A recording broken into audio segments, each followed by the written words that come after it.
Voici Radio Clédou. C'est tout au monde à vos oreilles. Tumado atoye mautaye. Jufasani darongele yode famu katlinga tama farabulula. Ka ni flasima muso surunenka kele ya korodon. Nonte utoku sere.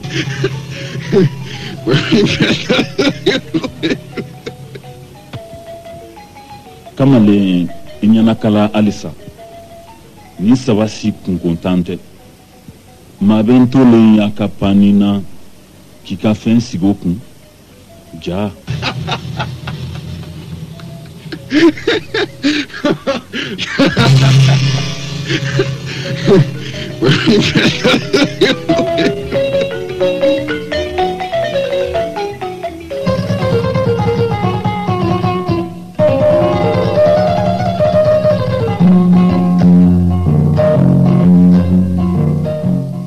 Ni cebakoro muso camantigi be naani kan kɛra ko cici inungala kɛra n buramuso ta ye pipi i disi kɛra i ba ta ye yuyu i bara kɛra ne yɛrɛ ta ye n balimamusow a y'aw kɔlɔsi a la jahiliya daminɛtɔ dɔ a fɛ n'o tɛ duden bɛɛ filen kelen kɔnɔ kisɛ ye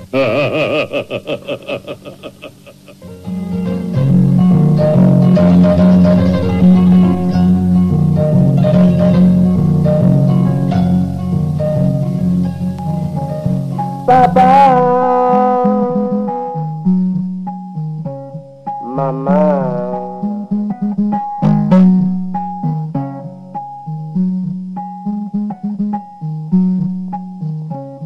Papa, Mama, Tonton, Tanti, jeune loup, jeune filou. Voix de Kerinana.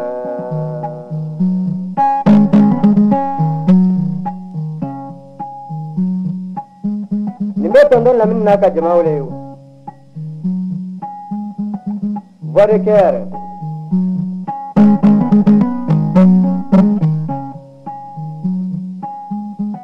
Abe kawa wole. Abe sisi mutuma wole. Abe sisi chema fana wole.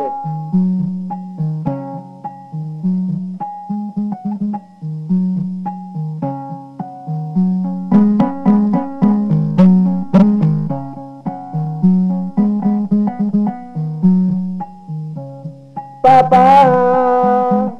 Mama, Tonton, Tanti, jeune loup, jeune filou, voix de Karinana, yeah. Abella Melingala Panawole Kamiria Kekile, Kanyon Soatilila, Kadugo la Pivaria Ninabo. Balma ni su Clédou Kanouba maga foli ba bela jele ye tene foli chamante bi ma me mo mi foye madande awo ko kanga foli bay kosebe madani wologem point G wala point G anamuso safi jamu Safi jara muso te sonne ama famunde kakolo kare kaseme basu jara muso ni kita muso kele abekele ni ko jara muso ma jara yoro mina ni ko kita muso ma kita ou bien suko o ya bane madame abekele ima famu madame kabako do mi yo madame ala kada dosi ba gada sereva be tere yiri be bishile ko jidi be de la bidi jidi fo ganyeke amano do de ganga chauffeur yodo ala ba on hospitaliser d'autres sur la saga mais ta on a d'autres sur la casserole te mega ta de be jidi ambasi gangara anga fura be jidi do go ama faji la fola kay ko alsa ko ngono kono na chauffeur jama façon do be ni oli la sigi ko fa ko so duru ko bo biya nyo na jede alla masali sala mama de buno faradro tira yidi kame bela jele fo o ye bɛɛ ka foli ye an don wagati corona kojugu an bɛ taa ni bataki ye directement monsieur le maire tilenna tɛnɛ yɛrɛ tilenna k'an b'aw bɛɛ lajɛlen fo docteur an b'i fo kosɛbɛ awɔ monsieur le ko wagati i bɛn'o fɔ wagati kɔnɔ docteur yɛrɛ tilenna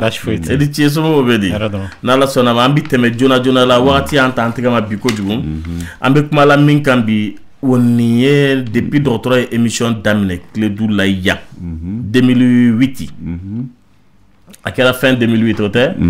fan bɛ yɔrɔ min na bi nin kuma kelen an bɛ min kan sun na nin kuma kelen in bɛ na émission kɔnɔ Ala ye lundi o lundi da a bɛ na a bɛ siɲɛ 10 bɔ tan ka segin kɔni awɔ nka garisɛgɛ yɛrɛ ka don a la ka ta ka fɔ ko k'a kɛ émission ye ɲanama o kɛra bi den t'a dɔn fɛn fɛn ye dɔgɔtɔrɔ hakili la talo a kuma de cayara a kuma cayara ko depuis fin 2008 fan bɛ yɔrɔ min na bi a ma se ka ta ka kɛ émission ye bi de a kɛra ye a kuma cayara a kɛbaga cayara masturbation ye yɛrɛ nisɔndiya a kɛbaga ma caya dɛ a bɛ yen depuis diɲɛ lawale mais a bɛ se k'a fɔ ko a yakubara sisan de o jama de cayara o de b'a kɛ o et puis a kuma bɔra dogo la parce que fɛn dogolen de tun a tun dogolen don masturbation o tɛ yɛrɛ nisɔndiya ye wa dɔgɔtɔrɔ o y'a bamanankanama ye nka n'an ko i ma sa dɔgɔtɔrɔ sira fɛ i ka masturbation ɲɛfɔ anw ye i bɛ mun de fɔ an ye masturbation ye yɛrɛ nisɔndiya de ye bamanankan na nka masturbation yɛrɛ dɔgɔtɔrɔya sira fɛ a kuma in tɛ dɔgɔtɔrɔkan ye o an b'a fɔ a ma ko latin kan de don grɛkiw ka kan de don donc i bɛ taa sɔrɔ dɔgɔtɔrɔkan caman bɛ yen nɔ a bɔra olu de fanfɛla la o bɛ dépend fɛn découverte la n'i y'a jateminɛ masturbation n'i y'a tila yɔrɔ fila ye mani latin kan na o kɔrɔ de ye ko tɛgɛ mani awɔ nka n'i ye a jateminɛ a tɔ sa n'o ye turbation ye o bɛ tali kɛ stirpation la n'o ye le fait que k'i yɛrɛ lanɔgɔ donc n'i ye masturbation yɛrɛ ta a bɛ n'a fɔ mɔgɔ min bɛ k'a yɛrɛ lanɔgɔ n'a tɛgɛ ye nka foroba la tɛgɛ dɔrɔn tɛ kɛ ka masturbation kɛ o donc dɔgɔtɔrɔya sira fɛ an y'a ta mɔgɔ o mɔgɔ b'i yɛrɛ nisɔndiya kɛ i yɛrɛ ma walama hali dɔw yɛrɛ bɛ yen nɔ u t'a k'u yɛrɛ ma dɛ mɔgɔ de b'a to yɛrɛ nisɔndiya in bɛ kɛ mɔgɔ wɛrɛ fɛ donc o la an b'a fɔ o de ma ko masturbation awɔ ayiwa o y'a ɲɛfɔlen ye nka dɔgɔtɔrɔ mɔgɔ bɛ don nin ko in na cogo di nin ko in ma daminɛ bi kabini diɲɛ dara kabini Ala ye hadamadenw ta a bi k'a d'a kan o bɛ dépend a sababu la n'an sera yɔrɔ ma i bɛn'a faamuya nka a ka ca cɛlakaw de fɛ ka tɛmɛ musolakaw kan yɔrɔw bɛ yen mun i bɛ taa sɔrɔ cɛlaka n'i ye mɔgɔ 100 ta mɔgɔ 90 b'a kɛ musolakaw a ka ca Ala fɛ a tɛ tɛmɛ mɔgɔ 50 kan nka komi anw fɛ yan sɛgɛsɛgɛli ma tali ka an ma sɛgɛsɛgɛli k'a kan ten kosɛbɛ nka n'i y'a jateminɛ si hakɛ mun ka teli k'a kɛ o de ye mɔgɔ minnu si b'a ta san 25 ka taa bila san 30 bɔɲɔngo la parce que o wagati de hadamaden nɛgɛ ka bon kosɛbɛ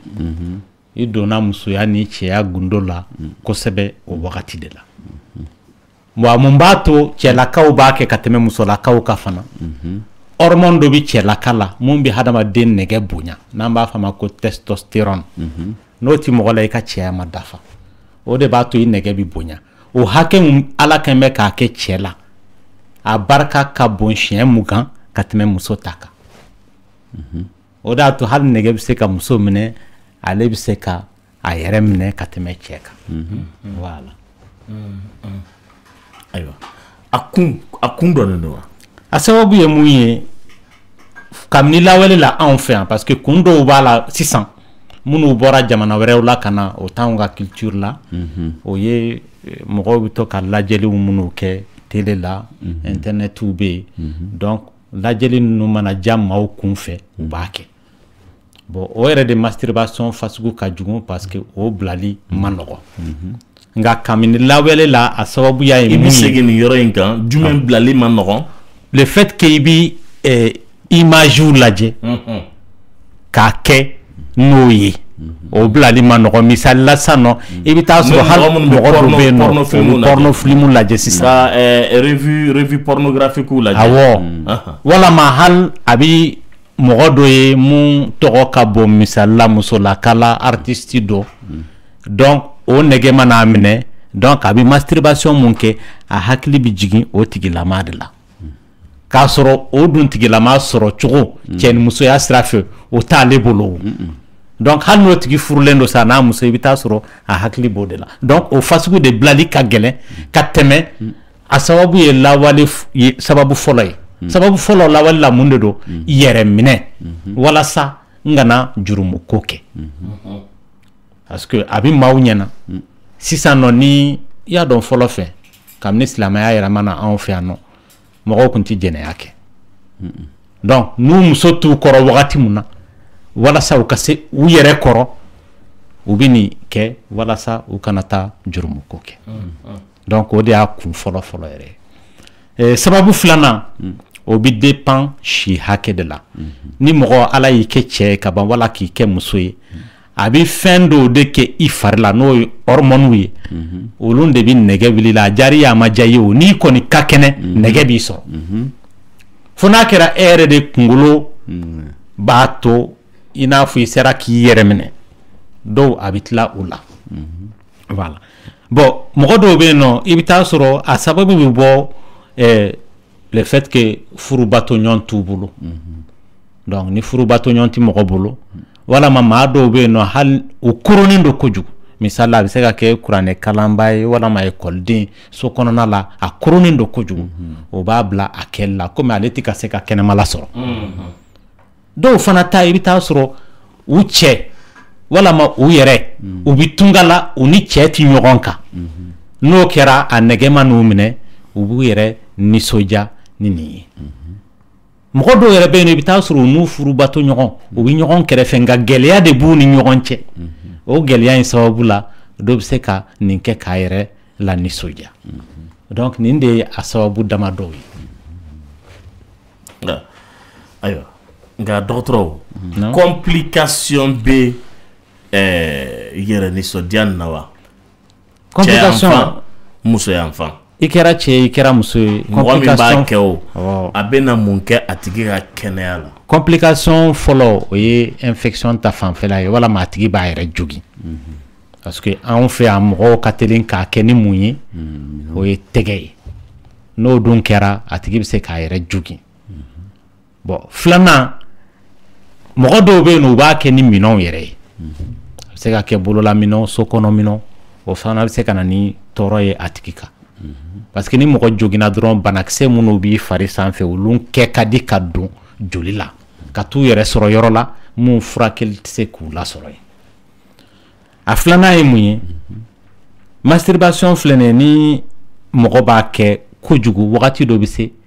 a tigilama aw b'a fɔ mun ma ko impuissance sexuelle o b'a sɔrɔ k'a d'a kan hali n'a ko a bɛ furubato kɛ a mago bi puissance mun na aw yɛrɛ ɲuman a t'o sɔrɔ furubato yɛrɛ fanfɛla la wa mɔgɔw minnu delilen don a la kojugu a bɛ kɛ sababu ye lawa bɛ to ka tila u la a yɛrɛ ma bon dɔw fana ta i bɛ taa sɔrɔ a bɛ kɛ sababu ye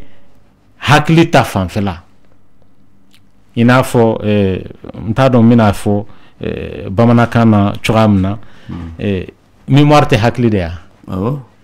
ni puissance t'o la a bɛ fɔ o ma cogo di bamanankan na perte de puissance mémoire hakili fanfɛ hakili dɔgɔya voilà hakili dɔgɔya bɛ se ka voilà ka mɔgɔ dɔw sɔrɔ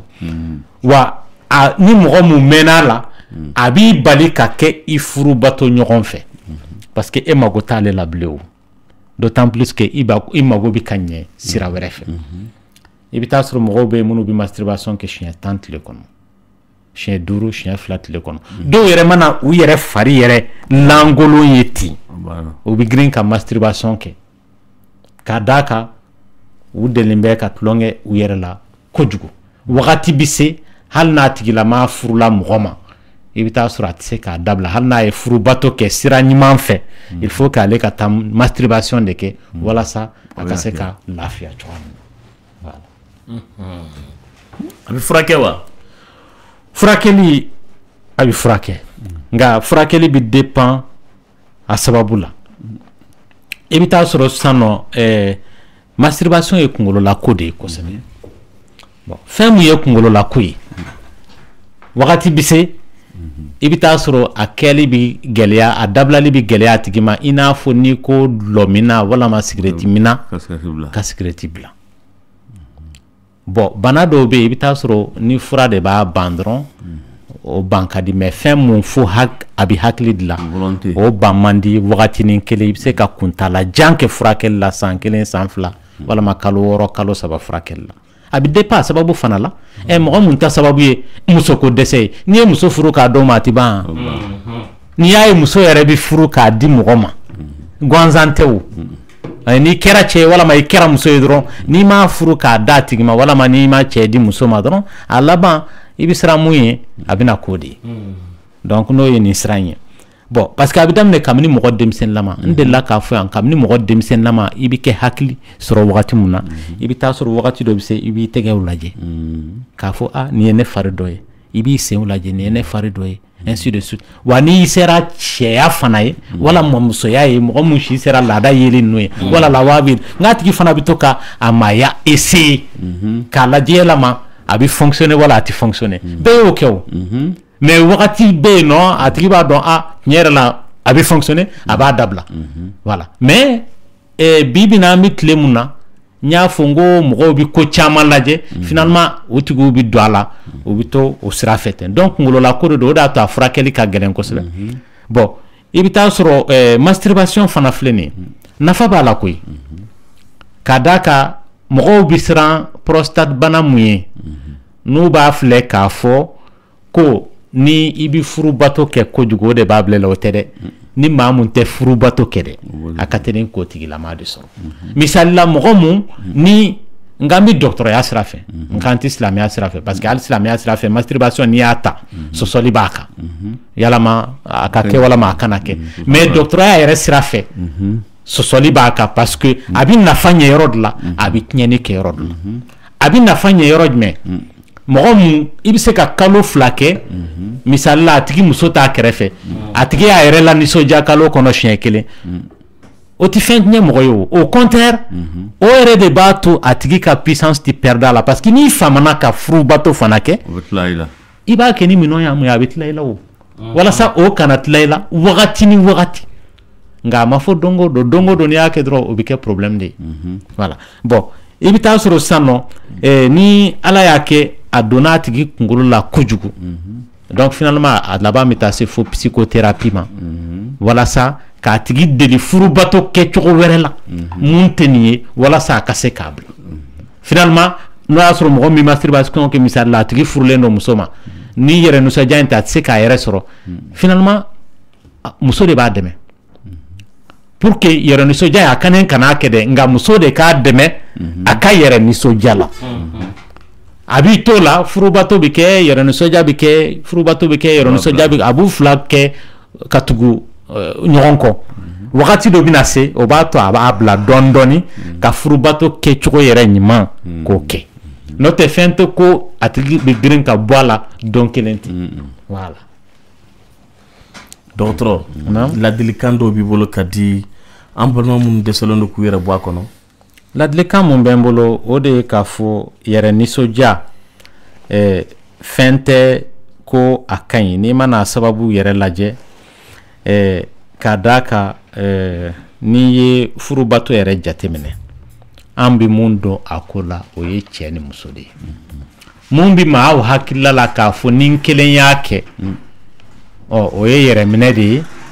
bon surtout silamɛya sira fɛ n'a bɛ maaw ɲɛna ko jurumu ko t'a la nɔ jurumu b'a la parce que n'i ye dɔgɔtɔrɔya yɛrɛ siraw ta ani silamɛya tɛ ɲɔgɔn sɔsɔ yɔrɔ si i bɛ taa sɔrɔ parce que dɔgɔtɔrɔya sira ye mun ye mun ka ɲi i k'o de kɛ tant k'i t'o cadre kɔnɔ alors que silamɛya yɛrɛ ye mun fɔ mun fana ka ɲi i k'o de kɛ bon e siran kojugu jurumu la finalement i bɛ taa ko wɛrɛ kɛ mun ye jurumu ko wɛrɛ ye o bɛ da ɲɔgɔn kɔrɔ sa wa o tɛ da ɲɔgɔn kɔrɔ n kɔni t'o dɔn voilà mais masturbation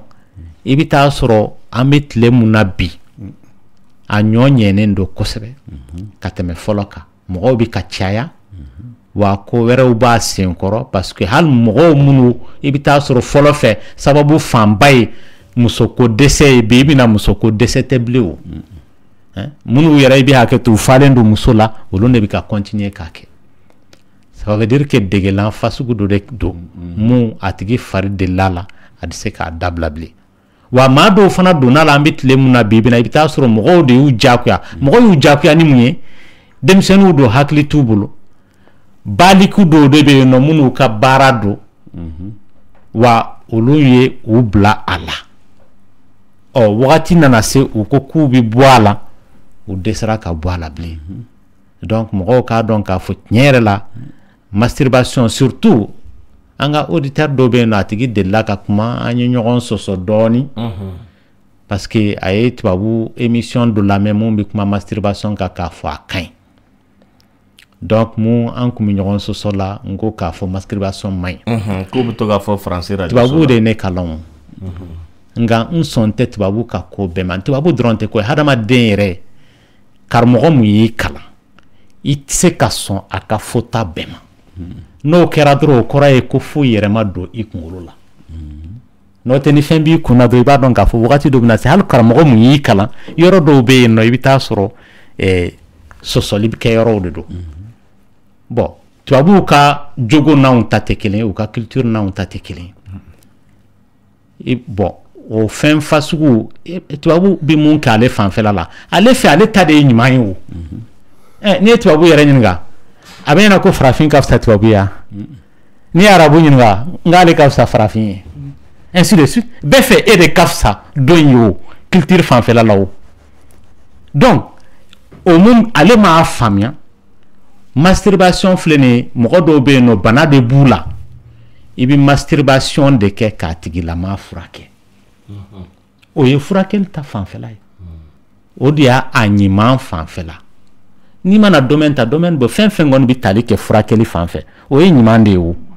mais furakɛli ta fanfɛla tɛ ka wuli dɔrɔn k'a kɛ ten fo ka taa kɛ bana y'i la wagati dɔ bɛ se i bɛ masturbation kɛ tile kɔnɔ siɲɛ 100 a t'i nafa donc o de y'a to n bɛ conseil di mɔgɔw ma k'a fɔ masturbation n'i delila la a bɛ n'a fɔ dulɔ a bɛ n'a fɔ sigirɛti wa dɔgɔtɔrɔ yɛrɛ k'i dɛmɛ a ka gɛlɛn fo e de ka i yɛrɛ dɛmɛ i ni furubato ɲɔgɔn mɔgɔ bɛ yen nɔ minnu ka furu sara masturbation ko la lamɛn parce que u tɛ se ka furubato kɛ muso fɛ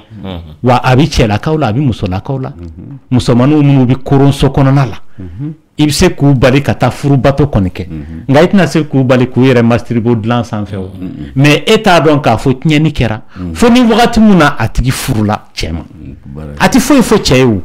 nka dɔgɔtɔrɔso de la dɔgɔtɔrɔ b'a dɔn k'a fɔ jaa mɔgɔ 100 n'u na n'o ye musow ye n'u furulen don denw yɛrɛ b'u n'u cɛ cɛ i bɛ taa sɔrɔ o mɔgɔ 100 in cɛ la mɔgɔ 45 o ma deli ka ne la sa sɔrɔ furubato la ni masturbation tɛ dɔgɔtɔrɔ o de y'a sirama yɔrɔ ye mais cɛ t'a kalama muso t'a kalama dɔgɔtɔrɔ minnu bɛ enquête kɛ olu de b'a kalama san 4 kɔnɔna la ne y'a kɔlɔsi n ye musow hakɛ minnu lajɛ o san 4 kɔnɔ 100 sara o 100 sara 41 o ma deli ka ni lasaha sɔrɔ furubato senfɛ mais muso ni cɛ tɛ kelen muso bɛ se ka to furu la san 10 a bɛ k'a muɲu i tɛ ka furubato k'a fɛ a hakili b'a ku mais cɛ su saba n'a y'a ɲini fɛ n'i m'a sɔrɔ i furu bɛ sa an tɛ kelen parce que hali an ka agressivité tɛ kelen ye masturbation ko in fana bɛ ten le fait que donc cɛ ye généralement cɛ kɔni ale bi a ɲini kojugu parce que ala yɛrɛ de ye fɛn dɔ kɛ cɛ la mun ni muso tɛ kelen ale ye ɲinɛma de ye voilà e b'a kɔlɔsi sisan ne bɛ exemple dɔ d'i ma Lamine n'i donna circulation na e delila k'a sɛbɛn ne ye mobili kɔfɛ ko nouveau conducteur ne m'o ye fɔlɔ ne ye nouvelle conductrice de ye mais ma deli ka nouveau conducteur ye mobili kɔfɛ i b'a dɔn kun mun na parce que muso hali n'a tɛ fɛn dɔn a tɛ maloya n'a ye k'a fɔ n t'a dɔn mais cɛ o b'a dogo de parce que an yɛrɛ sɔn bɛ an yɛrɛ ye k'a fɔ bana t'anw na hali n'o y'a sɔrɔ a bɛ muso de la a bɛ anw de la an b'a turu ta k'a da muso la diyagoya la parce que fanga bɛ anw na ka tɛmɛ muso kan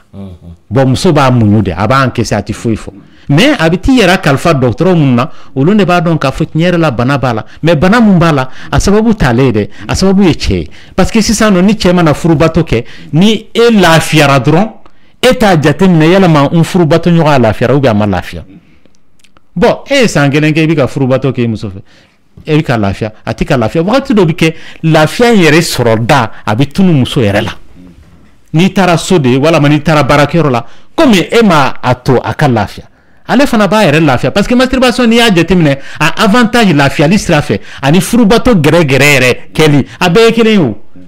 i bɛ nilasa mun sɔrɔ furubato la i b'o de sɔrɔ masturbation na différence mun b'u cɛ dɔrɔn ni mɔgɔ min mana masturbation kɛ a tilalen kɔ a bɛ nimisa a kɛli la voilà. Dɔgɔtɔrɔ. Naamu. Nka minnu bɛ nilasaya sɔrɔ yɛrɛ a bɛ furuso caman de kɔnɔ a bɛ furuso caman kɔnɔ minnu bɛ nilasaya sɔrɔ masturbation yɛrɛ nisɔndiya in de la o t'a sɔrɔ furucɛ fɛ n balimamuso dɔ delila k'i ma kasiya ko n'ale n'a furucɛ tilala furubato la dɔrɔn ka i bɛ se ka furucɛ wulilen ka boli ka taa ɲɛgɛn na ko ka taa a yɛrɛ nisɔndiya kosɛbɛ kosɛbɛ kosɛbɛ a dun y'a sɔrɔ a lafiyara ale kan mais a bɛ boli ka taa ɲɛgɛn na ka taa yɛrɛ ka furu kalo 6 7 ale cɛ b'o k'o dɔrɔn de kan ko yala k'o kɔrɔ ye mun de ye cɛ in t'ale fɛ de wa donc o kɔrɔ de k'a fɔ nisɔndiya min bɛ sɔrɔ nin na o tɛ sɔrɔ cɛ ni musoya de la wa u tɛ kelen ye u bɔra ɲɔgɔn ma cogo di ni ninnu dɛsɛlen don k'u sen bɔ non parce que o bɛ dépend a tigi bɛ deli ka nilasaya sɔrɔ cogo mun na sira min fɛ n'i y'a sɔrɔ sira n ko mɔgɔ dɔw bɛ yen o bi ne y'a f'i ye n ko mɔgɔw bɛ yen minnu bɛ nilasaya sɔrɔ ni bugɔli ye tant qu'il m'o bugɔ o tɛ nilasaya sɔrɔ mɔgɔ mun ka nilasaya sɔrɔ fɔlɔ ko kɛra bugɔli ko ye tant que i m'a tigi bugɔ a tɛ nilasaya sɔrɔ maa dɔw bɛ yen f'i k'u neli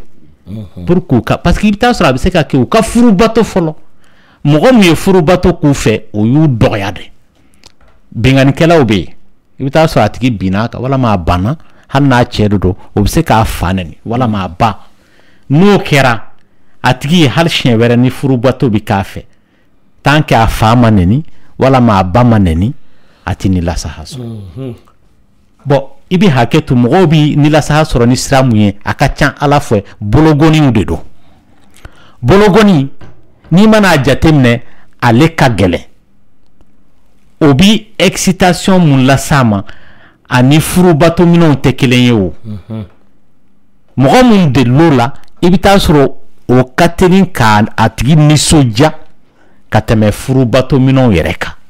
ani maa mun y'a daminɛ ni furubato minɛnw ye o est ce que olu ye kelen ye o tigi fana bolo de b'o tigi gêner o misalila mɔgɔ min bɛ furubato kɛ normalement ni furubato minɛnw ye n'i fana ko k'a ka masturbation kɛ a bɛ su bɛɛ k'a la a t'a yɛrɛ sɔrɔ parce que a ma deli o la a deli bɛ sɔrɔ cogo mun na o de ka diya ye o i bɛ hakɛ to n'i y'a ye an bɛɛ bɛ furubato kɛ normal la ten an b'o de dɔn o parce que e yɛrɛ fɛ o de ye normal ye o de bilala i kun na k'a fɔ nin ye norme ye donc n'i y'o kɛ i bɛ lafiya i bɛ hakɛ to n'a sɔrɔ ko ala tun ye mɔgɔw da ko furubato tun bɛ ko kɔfɛla de fɛ o fana la mɔgɔw bɛɛ tun b'o kɛ o sira fɛ a ti jate minɛ k'a fɔ bana yɛrɛ don ni mun mana kɛ sira dɔ in fɛ sa o bɛ jate bana ye nin bɛɛ ye éducation ko de ye parce que i nana mun sɔrɔ yen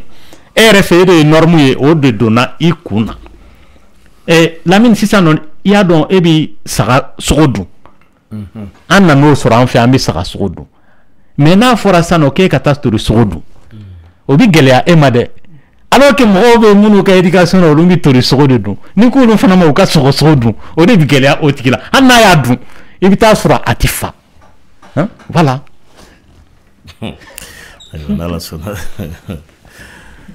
Dɔgɔtɔrɔ nin tun ye yɛrɛ nisɔndiya kumaw ye hakili an mɛnna ya kuma bɛ fɔ u b'a fɔ k'olu bɛ se k'a dabila cogo di bon e dun ye gɛlɛya don a dabilali la yala cogoya wɛrɛ foyi t'a dabilali la fo i ka muso furu ou bien i ka sɔrɔ i cɛ ye ou bien i ka sɔrɔ i muso ye wa. O de don il faut que i ka sababu de dɔn a tigi la mun de y'a bila a la ɲininkaliw mana kɛ sisan nɔ fɛn fɛn bɛ ɲininka dɔw bɛ yen nɔ u b'a fɔ bon olu tɛ muso sɔrɔ walama u t'u diyaɲɛ muso de sɔrɔ donc u b'o de fɔ o ye anw fɛ yan nɔ mɔgɔ caman b'o de fɔ bon dɔw fana ta ye mun ye nɛgɛ yɛrɛ mana bonya u hakili de bɛ taa i bɛ taa sɔrɔ u jarabilen don mɔgɔ dɔ la a bɛ se ka kɛ a tigiw furulen don baliku yɛrɛ don hɛn a furulen don nka a tigi tɛ fɛ ka jurumuko kɛ tiɲɛ yɛrɛ la mais ale fana jarabilen don mun na a t'a dɔn o bɛna o tigi lasɔrɔ cogoya min na parce que i bɛ taa sɔrɔ o fana furulen don maa wɛrɛ ma n'a ma na a tigi ye a hakili bɛ keleku a bɛ taa so kɔnɔna la k'a yɛrɛ masturber k'a hakili jigin k'a fɔ o tigilama de b'ale kɛrɛfɛ karisa a ɲɛbɔlen bɛ jɛnɛba fɛ jɛnɛba b'a ɲɛkɔrɔ a bɛ jɛnɛba sama ka na a yɛrɛ kunkolo kan awɔ k'a to a ka ɲɛgɛn na ou bien a hakili bɛ Amadu la awɔ a bɛ Amadu sama ka na a kunkolo kɔnɔ ni musolaka don awɔ donc k'a yɛrɛ masturber muso min ka d'a ye awɔ a b'o de la n'a kunkolo kɔnɔ o bɛ kɛ o mais miiri de don dɔw yɛrɛ bɛ yen nɔ i bɛ taa sɔrɔ sisan nɔ miiri mun n'u b'a kɛ tan a bɛ taa se fo hali n'u bɛ ka furubato k'u muso fɛ u ti nilasa sɔrɔ fiyewu f'u k'o tigi de image bila u kunkolo kɔnɔ k'a fɔ u bɛ ka furubato k'o de fɛ. dɔgɔtɔrɔ o fana ye masturbation de ye wa. mais n ko masturbation de bɛ na n'o ye parce que hakilila mun b'ale o fana parce que tant qu'il m'a kɛ sira bon masturbation i tɛ se k'a jateminɛ k'a fɔ a tigi ye yɛrɛ nisɔndiya kɛ o mais hakilila mun kɛra a la. parce que a bɛ cɛ la. masturbation hakilila de don. a bɛ musow fana na dɛ. awɔ. muso n y'o de fɛ n ko enquête minnu kɛra a yɛrɛ k'a fɔ a ka ca cɛlakaw la ka tɛmɛ musolakaw kan mais n'i mana a jateminɛ a ka ca ala fɛ musolaka fana kɛ ka di k'a bila ka tɛmɛ cɛlaka kan parce que anw fɛ yan fana mɔgɔ caman bɛ yen nɔ i bɛ taa sɔrɔ u bɛ furu la furu in parce que a ka di n ye o tɛ o u b'a la kun wɛrɛ de fana la bon tant qu'il bɛ fɛn mun na kun wɛrɛ la masturbation a bila man di dɛ o tigi fɛ hali ni masturbation ko yɛrɛ tɛ mɔgɔ bɛ se ka furu maa ma denw b'aw ni ɲɔgɔn cɛ mais i bɛ taa sɔrɔ a tigi yɛrɛ jarabilen t'a la mais i bɛ taa sɔrɔ a ka ca ala fɛ musolaka yɛrɛ filɛ nin ye n'a jarabilen don maa mun na ko diyagoya tɛ hali n'o y'a sɔrɔ o tigi b'a kɛrɛfɛ k'a sɔrɔ a ma furubato yɛrɛ k'a fɛ ale ka teli ka nisɔndiya ka tɛmɛ cɛlaka kan donc furubato yɛrɛ barika bonya kojugu o ye cɛlaka fanfɛla de ye voilà n'o tɛ muso nisɔndiya ka di furubato k'a sɔrɔ furubato yɛrɛ ma kɛ fɔlɔ voilà bon o de y'a to musolakaw ta ko nɔgɔ a ka nɔgɔ ka tɛmɛ cɛlakaw ta kan bon hali ni masturbation furubato yɛrɛ sira fanfɛla ka bɔ a la mɔgɔ yɛrɛ mana imaginer i kunkolo la ka fɛn dɔw kɛ o fɛn ninnu n'i delila la o de bilali man di parce que a dira i kun na ka ban ni an kana taa masturbation yɛrɛ sira fɛ mun de kama mɔgɔw bɛ bɔgɔnin don u bɛ dɛsɛ k'a bila i y'a dɔn bɔgɔnin kɔni dulɔ tɛ sigirɛti tɛ mun de kama mɔgɔw b'a dun u bɛ dɛsɛ k'a bila parce que fɛn o fɛn n'a i delila la kojugu Lamine a bɛ fɔ ko l'habitude c'est une seconde nature hali ni mɔgɔ yɛrɛ de delilen don Lamine i bɛ hakɛ to mɔgɔw bɛ yen masturbation tɛ dɛ an y'u ye i bɛ taa sɔrɔ sisan nɔ k'u to jama la n'u bɛ kuma la par exemple n ka karamɔgɔw ka yafa ma monsieur Lengo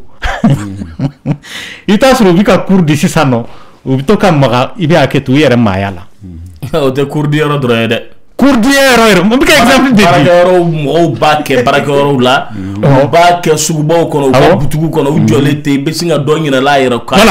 tɛgɛ di kurusi kan a ye kanko tereke wala ko tɛ i y'a dɔn o tɛ masturbation mais hali o an b'a fɔ geste ninnu de ma ko tic ni mɔgɔ mun del'o la i tɛ se k'a bila cɛbakɔrɔ dutigitɔ mɔgɔw bɛ yen Lamine i bɛ taa sɔrɔ sisan u b'u sɔni tigɛ k'a ɲimi n'u delila la u tɛ se k'a bila dɔw bɛ yen tulo wɔgɔ bɛ u b'a kɛ n'u m'a kɛ u tɛ lafiya i bɛ taa sɔrɔ a tigi yɛrɛ sigilen don tabali kunna tan Lamine a b'a tulo wɔgɔ bɛ o k'a wɔgɔ bɛ non amage tenende chesinin da klokono tasa babula avec gata nansana qui tout la gata do 3e arrondissement kasra ta ngako kata fo commissaire ga bureau kono ko ga sogo kilomètre akli kono Gasri kata sigi banjala ga ni mna kata sigi banga vola ya daga ya na min hakli bi barake koy hakli de ro e may ni mo sno garasan la min sno bi min bi sno 600 ya ibi tay ka so ibi tama iti bo ise kuma kalama so dugo bi jedro bi yere dlanka parce que han mo bi sno la hakli bi barake mais ni man hakli fana de gesti do la a blamandi ngolo yere fa bina fa bi balo odela c'est ça tene tangoni la ala kan gishatoro anjona de laga ne soron demsen la malami sari asigi banjala nga kay ni sigi fola yana ga yere soro chesi ni wala logo no da ara banka amasugo ita sa ko na akli kono lamin ne demsen la mal mu ye lawli fajri fe gesti folo mu mbake folo wasru mu be ko le première année là gesti folo mu mbake o de kanye ko ni sel dagaye donc asoro ka tasma takana ko bon du mu nyeshine no anga yoroma sira de banche ne bitaye no ni fengay fournoy donc comme buru bidlain ou bitasma ken kun ko bon ndo ne nye ko drone taran sel dagaye ne la taran no sel dagaye be mbulu non bon o tigi fana akla ne bina du aka nyegendla bon ne bon finalement amérani ko tasma ken ne buru na mo tasma ken kena na tasma leta kona akla ina do nyigana ne ko lo brijana nyi bisil lagari dal akilito avec famu ne jure muga ni kele funi futan kele docteur kado na be demand don na me am soro katemeni abadoro tene eni commissaire ta to la bana chugodi ama sogo ko lo maki la mi ni do kon so ba kar fa bi la la mi aka sodi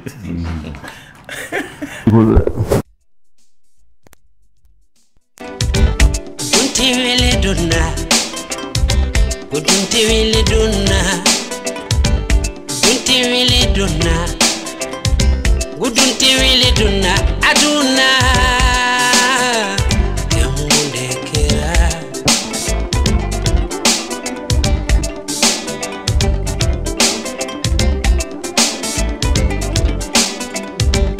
Dunti wele dunna Dunti wele dunna Ate wele dunna Dunti wele dunna aduna Jamunde keramfa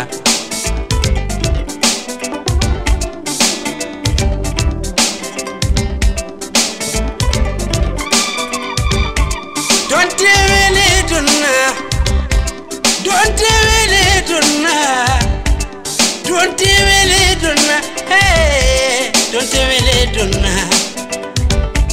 Fulonde tumbeya Wari chamo kumbe muloya Fulonde tumbeya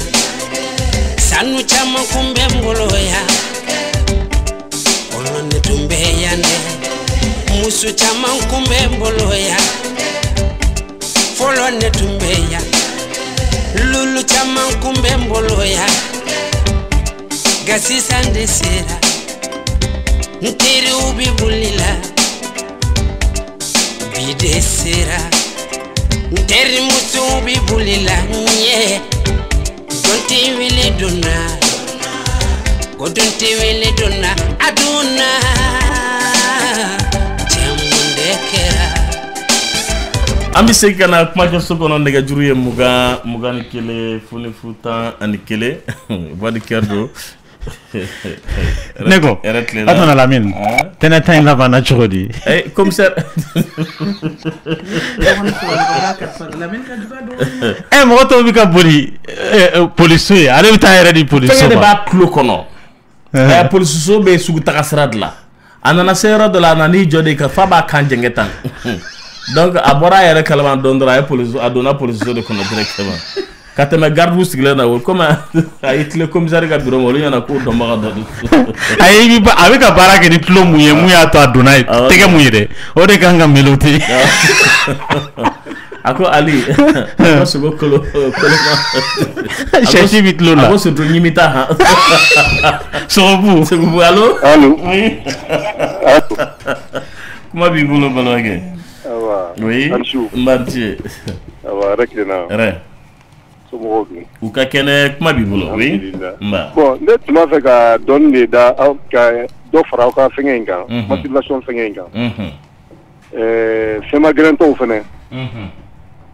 ka docteur ɲininka yala olu fɛnɛ ka kisa bɛ cogo di parce que musow bɛ yen nɔ olu fɛnɛ non seulement u bɛ furu kɔnɔ mais u tɛ ninasara sɔrɔ cɛ fɛ cogo si la mais u dalen kelen ni fɛn ma gɛlɛn bɛna jɛ u fɛ i b'a u bɛ ninasara min sɔrɔ o la u t'o sɔrɔ cɛ fɛ. Kunnafɛn de ye fɛn ma gɛlɛn ye wa? Voilà kunnafɛn tɔw quoi. Bon kunnafɛn bamanankan na yɛrɛ n'i ye a jateminɛ o ye mɔgɔ mun t'a yɛrɛ kalama o walama Lamini. U tɛ sunɔgɔ de la o wagati la wa? Hakili a tigi ye hakili sira fɛ i t'i yɛrɛ kalama a bɛ fɔ de ma ko kunnafɛn o. O ye bana ye banabaatɔ kisa t'o tigi ye o parce que ale ma lawuli a kama o i y'a faamuya parce que ni hali n'o yɛrɛ tɛ mɔgɔw bɛ yen i bɛ taa sɔrɔ furubato filɛ nin ye i bɛ hakɛ to mɔgɔ fana k'i yɛrɛ minɛ kojugu o fana man ɲi o bɛ taa jouer i hakili kan mɔgɔw bɛ yen i bɛ taa sɔrɔ muso furu ka d'u ye a se t'u ye k'a furu nɛgɛ dun b'u la o tigiw b'a kɛ cogo di o tigi fana ka kisa ani mɔgɔ mun se b'a ye o dun ka kisaw tɛ kelen ye dɛ o ye sira voilà donc voilà ale ta ye décès de ye voilà ne ka nin min fɔ a bɛ cɛ la a bɛ musow la awɔ a ka ca musow yɛrɛ ka fanfɛla de la kosɛbɛ voilà ni mɔgɔ mun kɔni ye a kɛ k'a d'a kan i ye kunnafɛn ko o tɛ a yɛrɛ o ye bana de donc bon mɔgɔ mun bana b'i la o kɔni banabaatɔ kisi t'o tigi ye o voilà o binnen dɔ ka bɔ o kan o voilà mais il faut que a tigi fana k'a yɛrɛ furakɛ voilà e m'a ye sisan nɔ ni procès minnu kɛra hala ala ka procès yɛrɛ tɛ diɲɛ yɛrɛ procès ni procès kɛra sisan nɔ a yɛrɛ k'a fɔ hakili fanfɛla la problème b'a tigi da la an n'o y'a sɔrɔ e m'a fa ko de kɛ walama e m'a fa dɔgɔtɔrɔw ko an n'a hakili tɛ ɲɔgɔn na kisi jumɛn de b'o la kiti foyi t'o la o parce que mɔgɔ mɔgɔ ni hakili tɛ ɲɔgɔn na o kɔrɔ ye e ni bagan bɛɛ ye kelen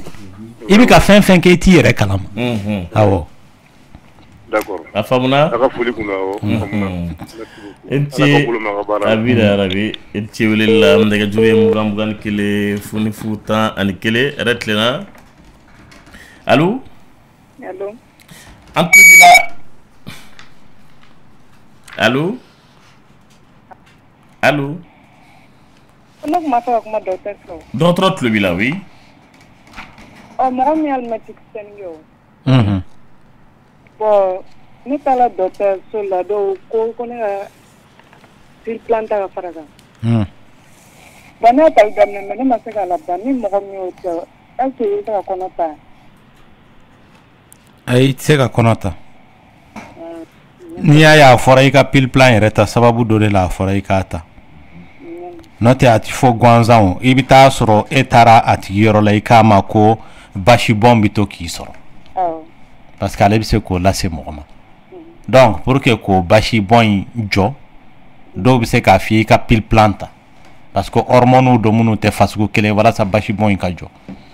nka i bɛ ka pile plan gansanw ta i y'a ni alimɛtini ɲagami o i bɛ ka alimɛtini gansan ta o i tɛ kɔnɔ ta o la o. ne ma fɛ k'a la numéro sɔrɔ SMS bɛ se ka envoyer min na 76 43 70 45 i jɔ ta n ma tigɛ n ma o la n ma ta ayiwa nɛgɛjuru ye 21 foni 11 k'an ka foli bɛ Sikasokaw ye sunna yɛrɛ tilenna docteur naam est-ce que an bɛ fɛ ka ɲininkali dɔ de kɛ musomanin san 13 yala musomanin san 13 a bɛ mun kɛ est-ce que a bɛ se ka garisɛgɛ sɔrɔ n'a tigi ye laada ye a bɛ se ka garisɛgɛ sɔrɔ voilà bon an ka ɲininkali tun bɛ yɔrɔ min na sisan san 13 est ce que a bɛ se ka laada ye san 13 ka laada ye hali san 11 bɛ laada ye anw fɛ yan nɔ hali san 10 bɛ laada ye nka mɔgɔ mana laada ye ka kɔn san 8 ɲɛ o de ye bana ye d'accord voilà Nti weleli la dɔgɔtɔrɔ bataku ka ca su in na kosɛbɛ ayiwa ko mɔgɔ dɔ fana ka ɲininkali dɔw cogo dɔw dɔgɔtɔrɔ ko n'ale taara banakɔtaga la ko n'ale tilala bɛɛ ko jeli de bɛ bɔ ko mun de b'o kɛ ale la o sababu ka ca aw b'a fɔ fɛn ma ko kɔkɔ n'o ye kɔnɔja ye o bɛ kɛ sababu ye a tigi kɛtɔla ka tɔntɔn joli siraw minnu bɛ banakɔtaga yɔrɔ la olu bɛ funu n'o fununa o bɛ kɛ sababu ye donc joli nka o joli fasugu n'a bɛ bɔ n'a tigi tilala banakɔtaga dilan joli bɛ seri banakɔtaga in kan nka maa dɔw bɛ yen nɔ a bɛ se ka kɛ joli yɛrɛ bi banakɔtaga yɔrɔ in minɛn in na mun b'a to a bɛ kɛ sababu ye basi bɛ bɔ a fɛ bon tɔgɔtɔgɔninw fana bɛ yen nɔ mun banakisɛw bɛ yen n'u bɛ mɔgɔ la o fana bɛ kɛ sababu ye donc joli bɛ kɛ banakɔtaga in na a sababu ka ca parce que fɛn fɛn bɛ se ka tɔɔrɔ lase banakɔtaga yɔrɔ in ma fo ka taa se cancer yɛrɛ ye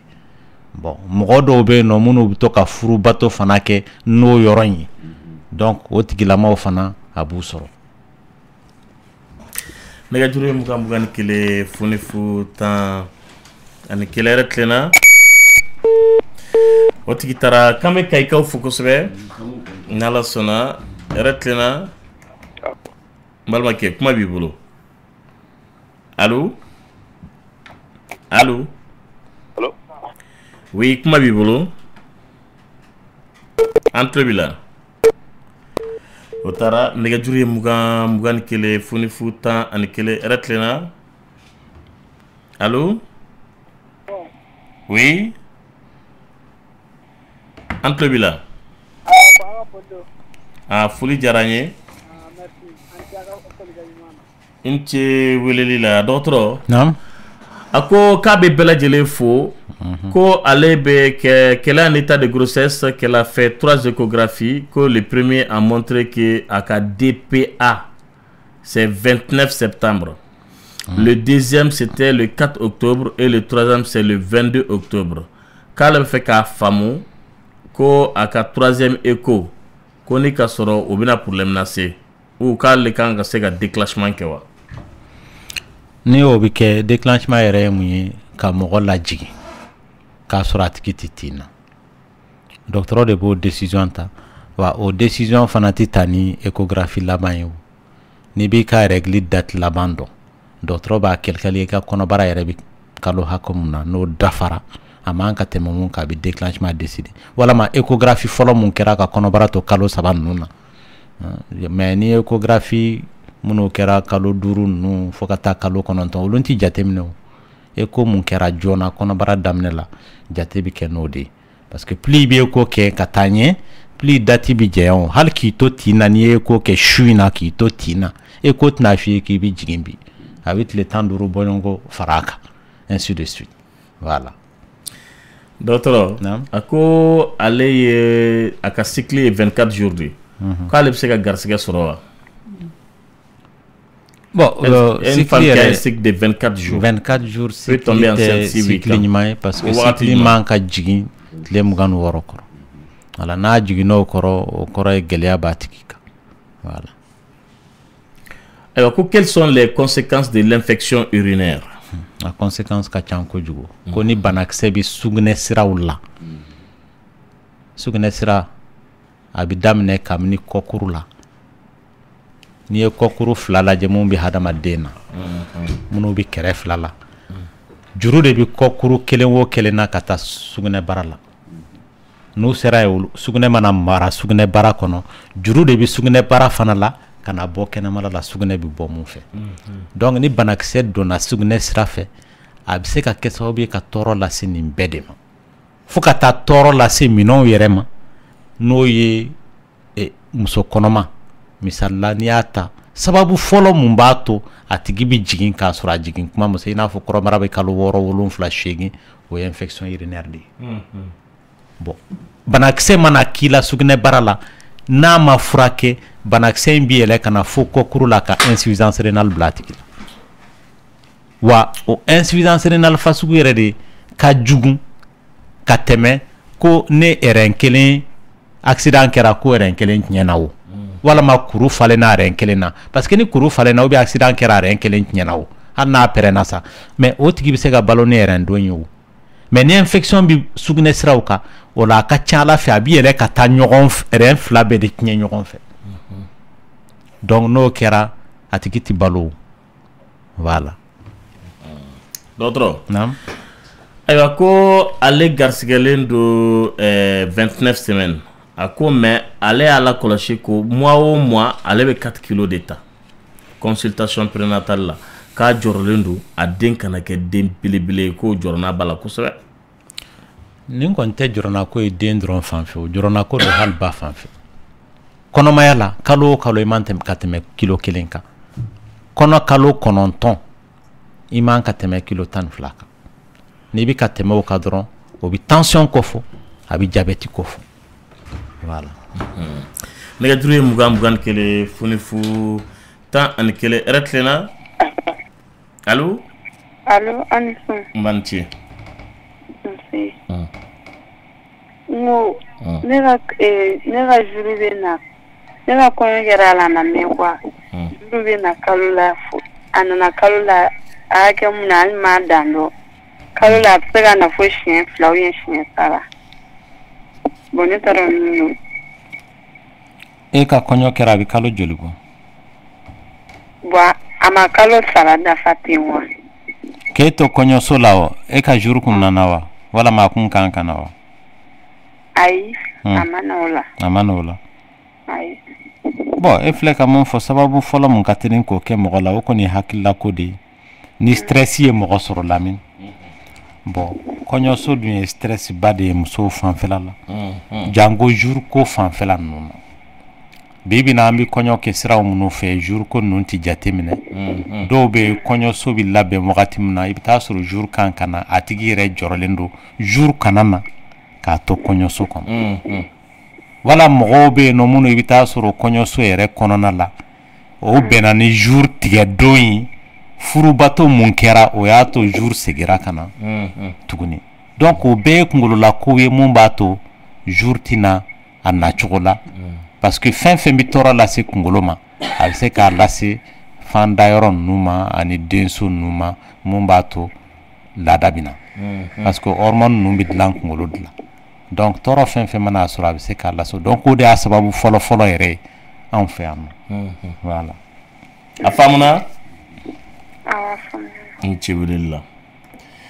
Ayiwa dɔgɔtɔrɔ n balimakɛ ko k'ale muso kɛlen bɛ k'ale sɛgɛn han ayiwa ko ka tulonkɛ kɛ n'a da ye cɛnimusoya fanfɛla fɛ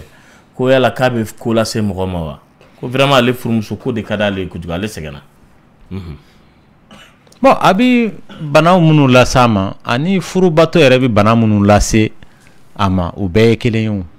k'a d'a kan n'a muso jɛlen don banakisɛw la a kɛra da fanfɛ o a kɛra sira wɛrɛ fanfɛ o de toute façon banakisɛ kelenw de b'u ni ɲɔgɔn cɛ voilà. O faamuna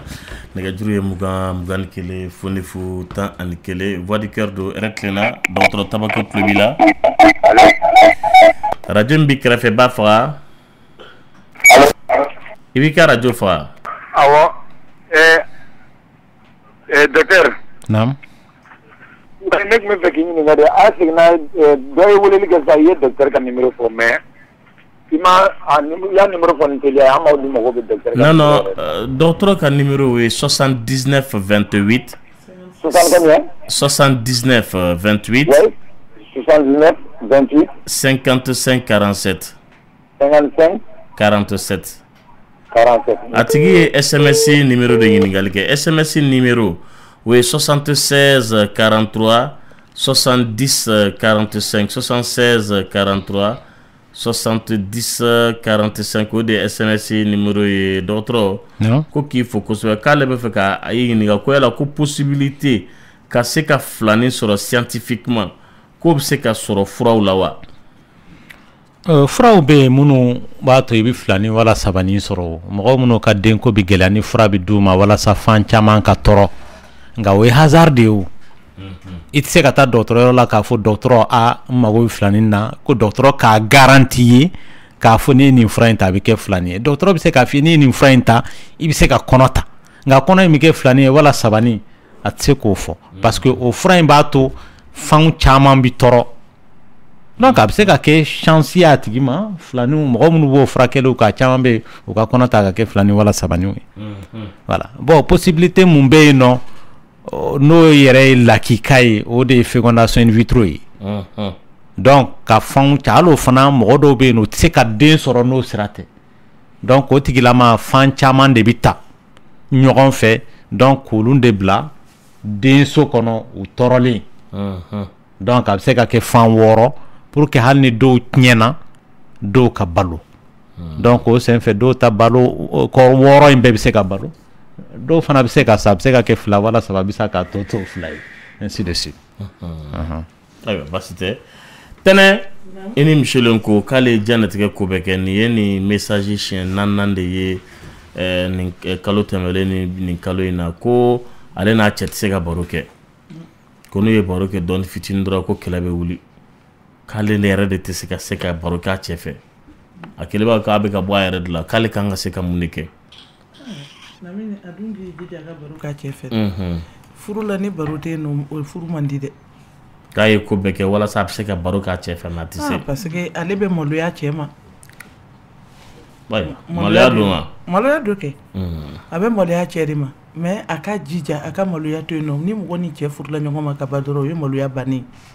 tiɲɛ ye i b'a tigi bonya mais k'a fɔ ko maloya sugu dɔ bɛ yen nɔ n'i y'o kɛ furu la dɔrɔn a bɛ ni bɔ furu la de lamini faut que cɛ ni muso an yɛrɛ don o don an b'a fɔ cɛ ni muso fo k'aw ka communiquer de fo k'aw ka ɲɔgɔn hakilina falen falen fo k'aw ka kuma aw ka diɲɛlatigɛ kan aw ka to ka baro k'aw ka diɲɛlatigɛ kan ou bien muso dɔw fana ka baro man di lamini baro bɛ yen nɔ n'i bɛ baro kɛ cɛ fɛ baro sugu dɔw bɛ yen nɔ olu tɛ kɛ cɛ fɛ baro fɛn fɛn bɛ na ni cɛ ye ni problème de ye ou bien baro fɛn fɛn bɛ na ni cɛ ye n'a bɛ dusu kasi i kɔrɔ de o baro ma kan ka k'a fɛ i bɛ baro k'a fɛ avenir bɛ baro min na n'i y'o baro k'a fɛ baro de bɛ bɔ baro kɔnɔ baro kelen bɛ b'a fɔ ko toden n'i ye dɔ ta dɔrɔn dɔ kun bɛ bɔ mais a ka kɛ baro duman ye dɛ mais k'i to baro la dɛ karisa ninnu yɛrɛ ka so u bɛ nin de kɛ u bɛ nin kɛ cɛ dɔw bɛ yen nɔ n'i y'u f'u ye dɔrɔn u bɛ énervé a laban bɛ kɛ kɛlɛ ye ale ka sira tɛ karisa ka so la ale ka sira b'a yɛrɛ de ka so la a k'a yɛrɛ de i ka kuma ɲɛnɛma fa ye kuma min b'a nafa bon bidenw dun ka teli u tɛ se olu la u tɛ se cɛfɛ kuma yɛrɛ de la lamini an ka tiɲɛ fɔ est-ce que bidenw dɔrɔn don est-ce que bi baw ni bi mamuso yɛrɛ de t'a la monsieur le ko a tɛ communiquer tɛ ne yɛrɛ lajɛ bidenw tɛ dɛ e yɛrɛ b'a la yen e yɛrɛ kɔrɔmusow b'a la i terimusow bɛɛ b'a la yen a bɛ yira de o a bɛ yira parce que ne b'a ye an dafɛ dugu dɔ la ale taara yen nɔ musokɔrɔba yɛrɛ de b'a exemple yira denw b'a la yen denbotigiw bɛ yen nɔ cɛkɔrɔba yɛrɛ bɛ yen nɔ a b'o sen digi a b'o ka dumuniw labɛn a b'o fɛnw bɛɛ kɛ kumaniw bɛɛ fɔ fɛn bɛɛ fɔ cɛkɔrɔbaw ɲɛna denmusow bɛɛ b'o lajɛ o bɛ wuli n'o de ye n'o ma dege o la a tɛ ɲɛ dɛ i denw dɔrɔn tɛ dɛ e yɛrɛ ma exemple yira i den na i den bɛ se ka kɛ a tɛ se ka kɛ dɛ e yɛrɛ b'a la i kɔrɔmuso b'a la i bamuso b'a la i tɛnɛmuso a bɛɛ de b'a la yen ala ka dɛmɛ kɛ k'aw se cɛ fɛ baro la nafa caman de b'a la cɛkɔrɔba kelen caman dɛnnen na a n'a ka radio ɲɛna k'a fɔ ko mun de don a ma barokɛla de sɔrɔ baara dun bɛ sɔrɔ cɛfɛ baro de fɛ de lamini n ko n'i ye muso i ko baara la a bɛ se cɛkɔrɔba 65 ans 70 ans a kelen b'a ka divanin kɔnɔ a bɛ radio lamɛn la a ɲɛ tɛ se journal kɔrɔ tuguni e ɲɛna ko mun de don a ma barokɛla de sɔrɔ n'o tɛ a su ban tile ban i bɛ radio lamɛn la o fana tɛ hɛrɛ ye dɛ mɔgɔ terima gɛrɛ a la de a muso tema gɛrɛ a la den tema gɛrɛ a la baro nafama tɛ yen quoi mɔgɔ de tema gɛrɛ a la minɛ ale fana daga wuli bɛ k'a ka radio parce que radio o ye bidenw dɔrɔn de ye wa cɛkɔrɔba min dalen bɛ 70 ans a dalen b'a ka pliant kɔnɔ a tɛ foyi la radio lamɛn kɔ sɔgɔma tilegan fɛ su fɛ n'a tulo sɛgɛnna radio lamɛn la a bɛ dɔɔni sunɔgɔ ni nana ala kunu ka tloro fana da ma bodo abe doni sno ama borogela de soro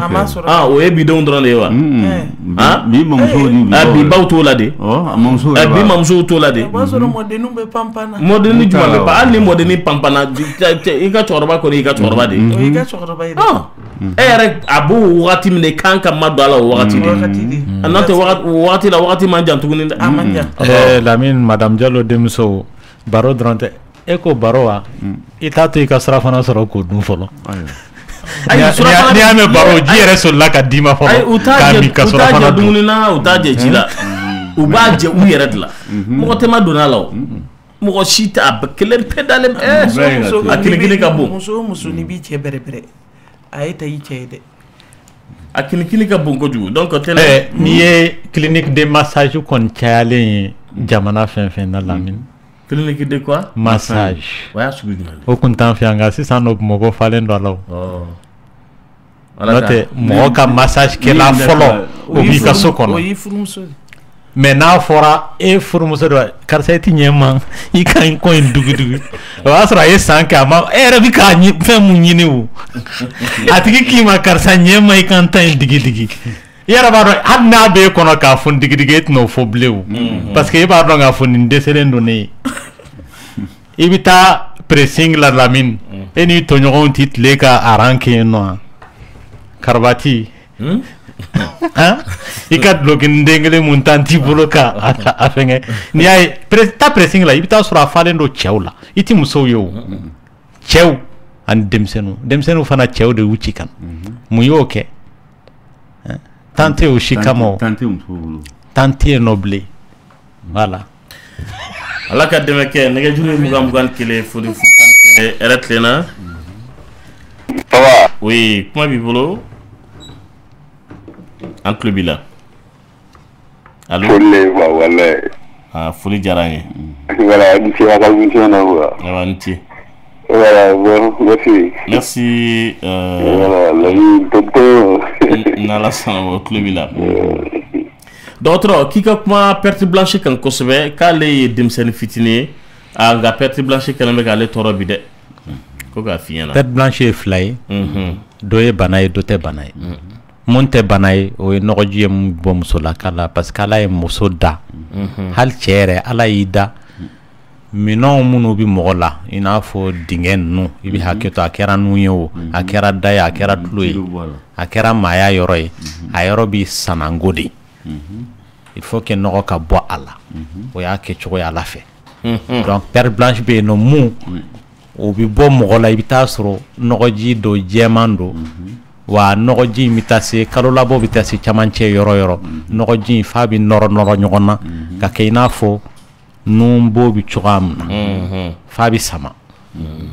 o te wa ngenye tala kasatala natiki bisugine ka ta jeni na bi furubato ka ta dimala wa kono dimi tamne o te lemenen po jugma o nyimande donc no erati mo mun na yita suri ka denko ka gele mais a jugma e me no go jibi bo amana ke couleur fasgu fen fe abse ka ke jema ina fo le kaye mina fo nono kumu bi chura fa bi kise wa natigi bi sugune ka ba jin no bi furubato ka bi dugula wa akasa ka gochuga ko juga ba yere toro o de ajuguma e do be a couleur bi se ka ke chocolat ya couleur bi se ka ke jaune couleur bi se ka ke bleu fasugu be verti o do kasabi na fo jege tuli kasabi churamna donc tant que kasa koni bala munte kasa nyimai wa ibita soro abati kingenye na bisugune ka baje na bi furu bato ka bi digala o te lemenen po nyimai o ya banala mai banak se fasugu ka chamu bobla mogola nala sona la kanwa ke bela jelenye d'autres koka il faut kosebe aywa koka inga fana ko comment satisfaire alors après que l'homme a été satisfait le premier par quel moyen mais ale bi fe ka mun fo santi babukana ma famia kosebe ale bi fe ka fode yala ayere bi se ka yere ni ale bi se ka ni so jasoro chudi cheta kofe che sera ka ni soja soro chuamna de o t'ale bolo bilen ngo bi cɛ de bolo e nisɔndiya sɔrɔ i b'a dɔn tigitigi muso ma nisɔndiya sɔrɔ furubato wɛrɛ de bi kɛ a kɛ wagati la parce que girin fɛn tɛ peut-être k'a ma faamu a ko cɛ dɔw ka teli cɛ lafiyalen e bɛ se k'i lafiya cogo di mais ni cɛ lafiyara masturbation kan ni cɛ lafiyara furubato wɛrɛ de bi kɛ k'ale lafiya awɔ o tɛ sɔrɔ tuma bɛɛ dɛ o tɛ sɔrɔ tuma bɛɛ hali o yɛrɛ n ko mɔgɔ b'i yɛrɛ dege a la de mɔgɔ bɛ se ka furubato kɛ siɲɛ 10 tile kɔnɔ nka a bɛɛ bi dépend i furubato ɲɔgɔn de la parce que n'o y'a diya i la k'i faamuya ale de b'a to i fari bi walawala i k'a ka furubato kɛ wagati mun ka di i ye o wagati tɛ furubato kɛ wagati la koyi voilà awɔ entraînement de do i kunkolola ko de do mais n'o m'a diya i bolo a laban e n'i si bɛɛ kɛ i tɛ se ka furubato 2 kɛ o tigi la ma k'a sɔrɔ ni maa wɛrɛ do ni muso 2nan wala 3nan do misali i bɛ t'a sɔrɔ a tigi bɛ furubato kɛ hakɛ mun ka d'a ye donc furubato ɲɔgɔnw ni ɲɔgɔn cɛ yɛrɛ ko caman bɛ yen furubato sira fɛ n'a bɛ tiɲɛ i bɛ taa sɔrɔ a bɛ bɔ olu yɛrɛ de la voilà n'o tɛ mɔgɔ bɛɛ fari bɛ se k'i sɔsɔ don dɔ la i kɛra muso i kɛra cɛ i sɛgɛnnen don i fari b'i sɔsɔ don dɔ la nka a tigi k'a faamuya k'a fɔ bana t'i la i fari de y'i sɔsɔ bi ale bɛ k'o mun fɔ hali muso fana i bɛ taa sɔrɔ don dɔ la a fari b'a sɔsɔ a tɛ tɛmɛ minute 1 kan ale bɛ nisɔn yɛrɛ ale bɛ lafiya k'a sɔrɔ cɛ yɛrɛ m'a daminɛ fɔlɔ mais cɛ fana b'a faamuya k'ale to yen ka wagatinin dɔ kɛ u bɛ se ka juru don ɲɔgɔn na voilà dɔgɔtɔrɔ a ko problème dɔ b'ale da la k'a ka régler le 27 août k'a ayiwa ale ye furubato kɛ le 15e jour ko fan bɛ yɔrɔ min na ni k'ale ma ka kalo labɔ nin ye ko ale garisigɛlen don wa ko nka ko fɛn jɛman dɔ bɛ to ka bɔ ale la o kɛlen b'a ko règle de don wa mun de n'a bɛ fɛ k'a dɔn a garisigɛlen don wala a garisigɛlen tɛ o tɛ koba ye o a ka taa pharmacie la a ka taa test de grossesse san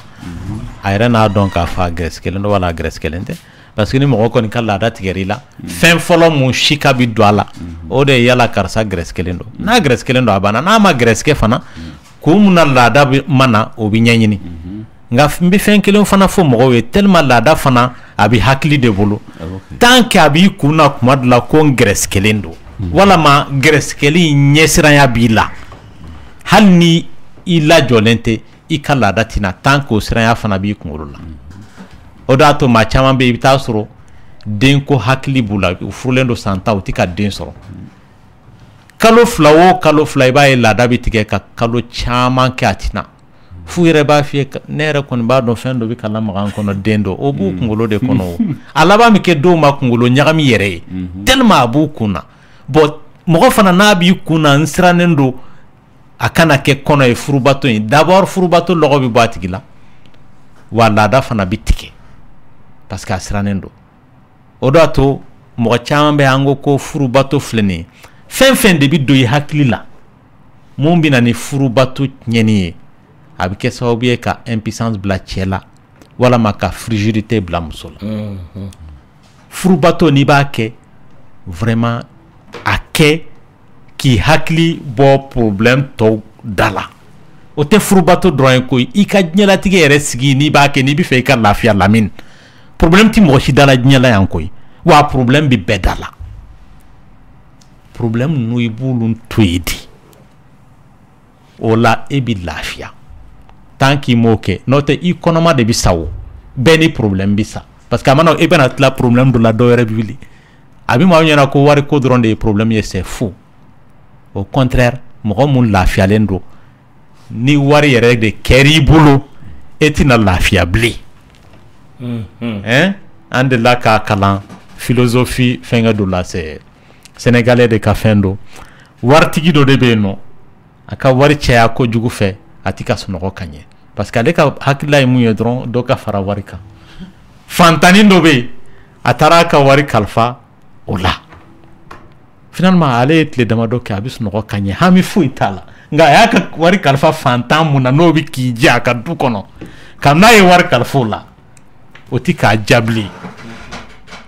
se ka furubato kɛ bilen parce que wari hami dɔrɔn de b'a la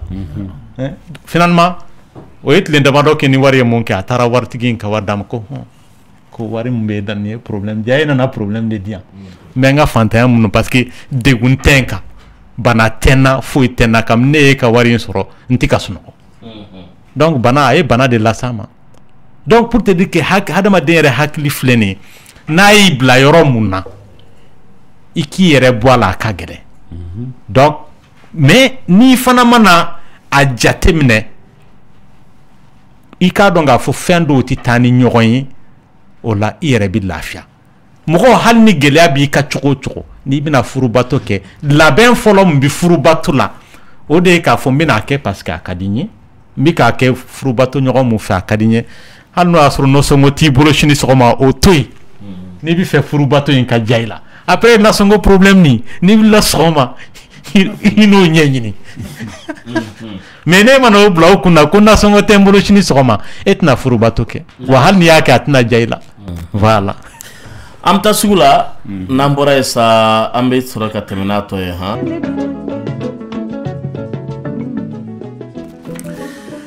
ngati bara ijilde dumanye nege juriye mugan kele funi futan kele retlena allo oui kuma bi bolo ko bere toroste ori basitawla ay basitana aw soro li jarani de lamina ay mogo bok na funi na wala ala ka unyana jedono amin yara ti ala ka bulo ma ka parala amin amin kasini kene ala ko kalfaula amin ba docteur fonye kani bara atlubila awo kanga foli fu be nala sona awo kambe lamina foli kundo inti ala ka noga ke bela jele ka famiyali di bela jele ma ka dube barka ka garsige nyodi wulili jaranye docteur ko ki fo ko sebe ko problème mimba ko denko problème de balela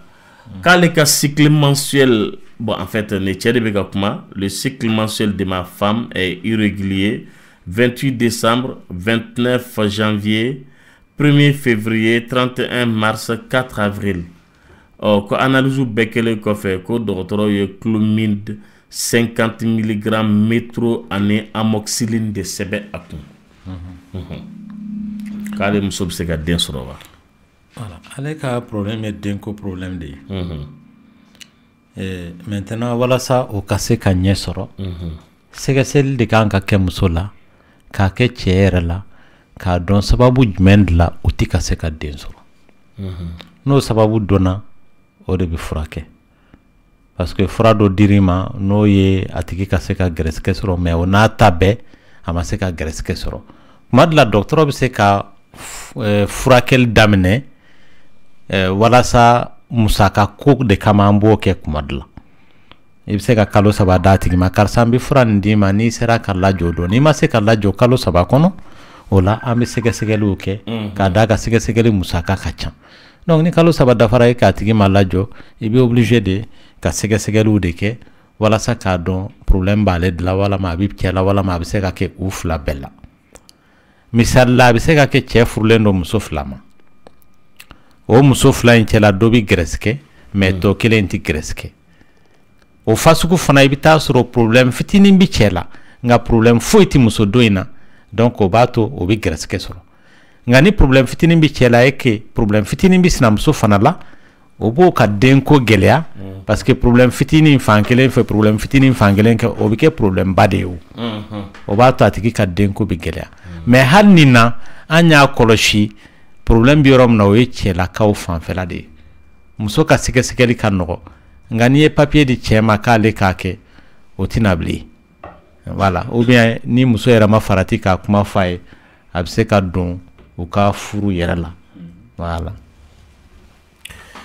Ayiwa dɔgɔtɔrɔ nin tigi ko k'i fo kosɛbɛ k'a bɛ fɛ ka min faamu ko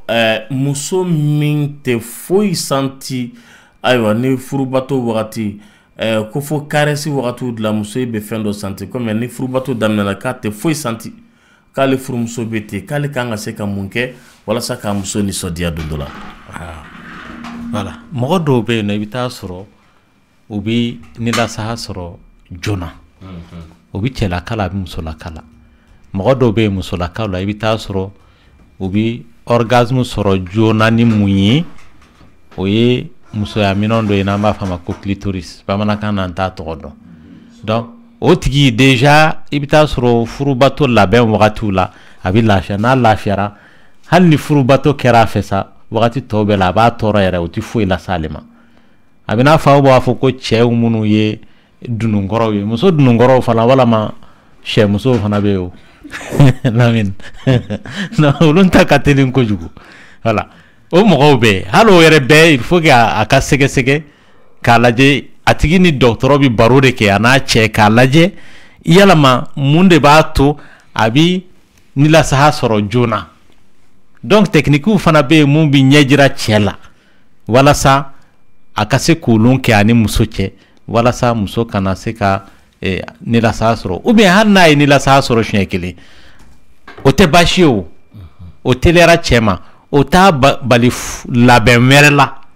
o labɛn sen fɛ a tigi bɛ se ka nilasaya fana sɔrɔ ani cɛ bɛ se k'a sɔrɔ ɲɔgɔn fɛ parce que mɔgɔw bɛ siran mun ye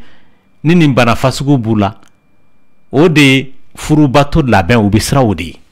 parce que u b'a fɔ u hakilila la ne tɛna furubato labɛnw kɛ n'o ye caressiw nin ye parce que n'ale y'o kɛ dɔrɔn a bɛ siran a kana tila ale la alors que o yɛrɛ de ka ɲi a tigilama ma i kɛra cɛ i kɛra muso ye ni e de bɛ nilasaya sɔrɔ joona n'i bɛ fɛ o ka bɔ i la i kan ka furubato ninnu labɛn lamɛn hali ni heure kelen heure fila k'a la a tɛ foyi tiɲɛ o b'a to a tigi bɛ mɛn ni furubato daminɛna k'a sɔrɔ a ma nilasaya sɔrɔ voilà. Nɛgɛjuru ye 21 fonifu 11 voix du cœur do docteur Tabakou Koulibaly a tulobila ale taara k'an ka foli bɛ segukaw ye kosɛbɛ kuma b'i bolo n b'a di ne kun mago bɛ dɔgɔtɔrɔ sɔrɔ a b'a kɛ dɔgɔtɔrɔso min na dɔgɔtɔrɔ naam ma filɛ clinique Kabala clinique Kabala o bɛ côté min na Alhamdulillah c'est 2000 voilà ne kun mago la inti wala nɛgɛjuru ye 21 fonifu 11 yɛrɛ tilenna. Allô, bonsoir. Bonsoir, monsieur, oui. Machete. Radio Mbi Karafe ba fara. Awa fara an ka se ka ɲɔgɔn faamu. Oui.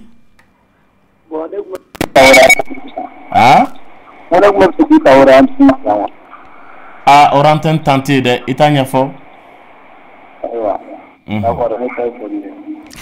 Inti foli la nɛgɛjuru ye 21 fonifu 11 yɛrɛ tilenna. Allô? Allô? Alors, docteur, quand le fait que l'ulcère gastrique peut être curable définitivement, comment explique-t-on la mauvaise haleine, la mauvaise odeur nasale? Voilà. Bon, afle ka ngali flana mon fo ya ninga nyene no ye nun kasa bi bo ko ju. Docteur, nun fana kasa bi bo wa. Sinizit de bo ke mogola. Ka nun kono na kasa bo? Sinizit bi se ka ke sababu ye atigi nun kono na kasa ka bo dronte de lamine. Hal fɛn mun ye kasa ɲuman ye a bɛ kɛ kasa goma ye a tigi nun kɔrɔ i bɛ taa sɔrɔ parfum kasa duman dɔ bɛ a kɛrɛfɛ ale yɛrɛ fɛ i bɛ hakɛ to a bɛ n'a fɔ botoli kasa don parce que a nun kɔnɔna n'i y'a mɛn mɔgɔ bɛ kasa santi fɛn dɔw de bɛ nun kɔnɔ donc ni tɔɔrɔ b'o kan o bɛ kɛ sababu ye ka kasa ɲuman kɛ kasa jugu ye wa a bɛ kɛ sababu ye dɔw yɛrɛ u bɛ se k'u si yɛrɛ bɛɛ kɛ u tɛ kasa yɛrɛ mɛn voilà. Parce que sinusite filɛ a bɛ kɛ sababu ye kabini nunji bɛ bɔ a tigi la nun bɛ geren dɔw bɛ yen nɔ a bɛ kɛ nɛn yɛrɛ de ye ka kɔnɔna in yɛrɛ latiɲɛ parce que dingɛ dɔw de bɛ mɔgɔ ɲɛda la n'o bɛ kɛ sababu ye nɛn bɛ k'a la fo dɔw bɛ taa se opération yɛrɛ ye pour que k'a yɔrɔ nɔgɔw bɔ a la wa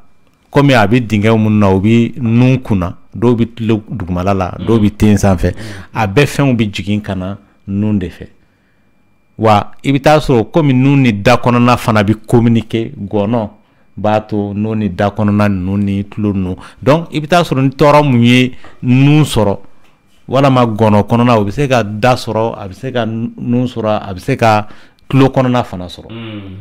c'est pourquoi i bɛ taa sɔrɔ problème dɔ bɛ yen nɔ a bɛ mɔgɔ la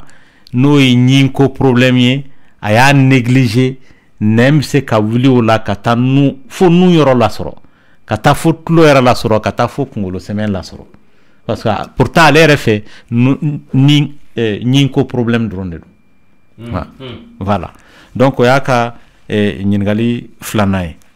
e hakili b'a ka ɲininkali fɔlɔ la a ko ko yala ko problème gastrique voilà ko yala o bɛ ban aw b'a fɔ mun ma estomac estomac fasugu ka ca o kɔrɔ de ye ko wagati dɔ la mais tant qu'il ma manani kɛ a ti dɔn k'a fɔ furudimi fasugu mun b'i la o de y'a to fɛn fɔlɔ mun dɔgɔtɔrɔ b'a d'i ma n'i ye tamasiyɛnw fɔ mun bɛ tali kɛ furudimi tamasiyɛnw na o de ye manani ye walasa a ka se k'a dɔn a b'i furakɛ cogoya min na yɛrɛ walasa a ka se k'a dɔn wala a bɛ ban wala a ti ban manani bɛ se k'a jira a furu in a bɔgɔsilen dɔrɔn de don joli ma k'a la fɔlɔ nka taali ɲɛfɛ joli bɛ se ka k'a la ni furakɛli ma kɛ dɔw ta yɛrɛ kɛn bɛ joli yɛrɛ ye dɔw ta kɛn bɛ furu yɛrɛ sɔgɔra ka ban parce que ni joli mɛnna i m'a fɔrɔ kɛ a bɛ na ni mun ye furu yɛrɛ bɛ sɔgɔ a bɛ na ni mun ye bon yɛrɛ bɛ wuli a tigi furu la n'o ye cancer ye o ka ca anw fɛ yan kosɛbɛ awɔ cancer oui furudimi nɔfɛ furudimi o yɛrɛ de ka jugu parce que a furakɛli ma nɔgɔ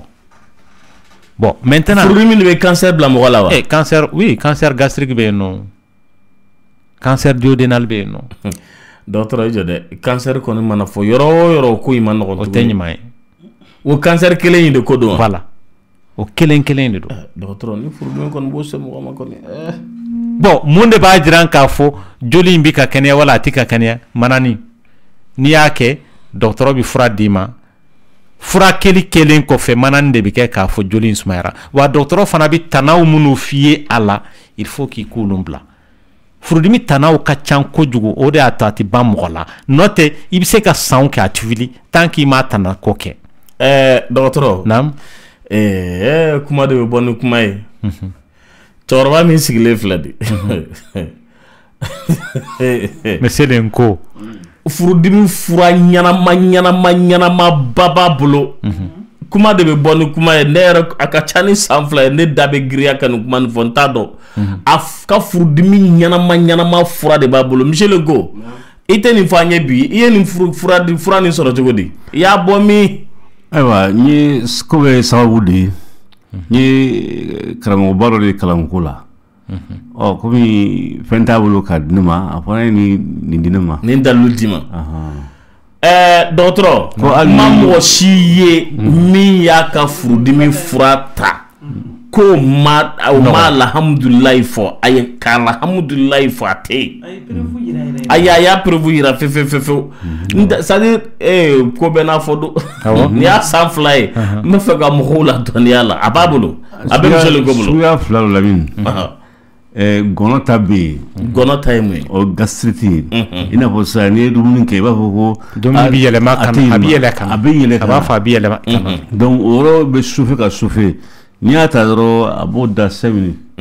awɔ a ka teli o fɛ bon kuma tɛ furu de kɔnɔ n k'a ka teli hali ni volcan yɛrɛ de bɛ yen a b'a mada yɔrɔnin kelen a fura b'a bolo Lamine farafin fura de don dɔgɔtɔrɔ a fura b'a bolo Lamine furudimi fura bɛ monsieur Lenko a b'a bolo yɛrɛ Lamine i m'a ye tubabu furaw minnu bɛ ka na tan hali tubabu fɛn fura minnu bɛ dilan k'u bɛ dilan an b'a fɔ farafin fɛn tɛ o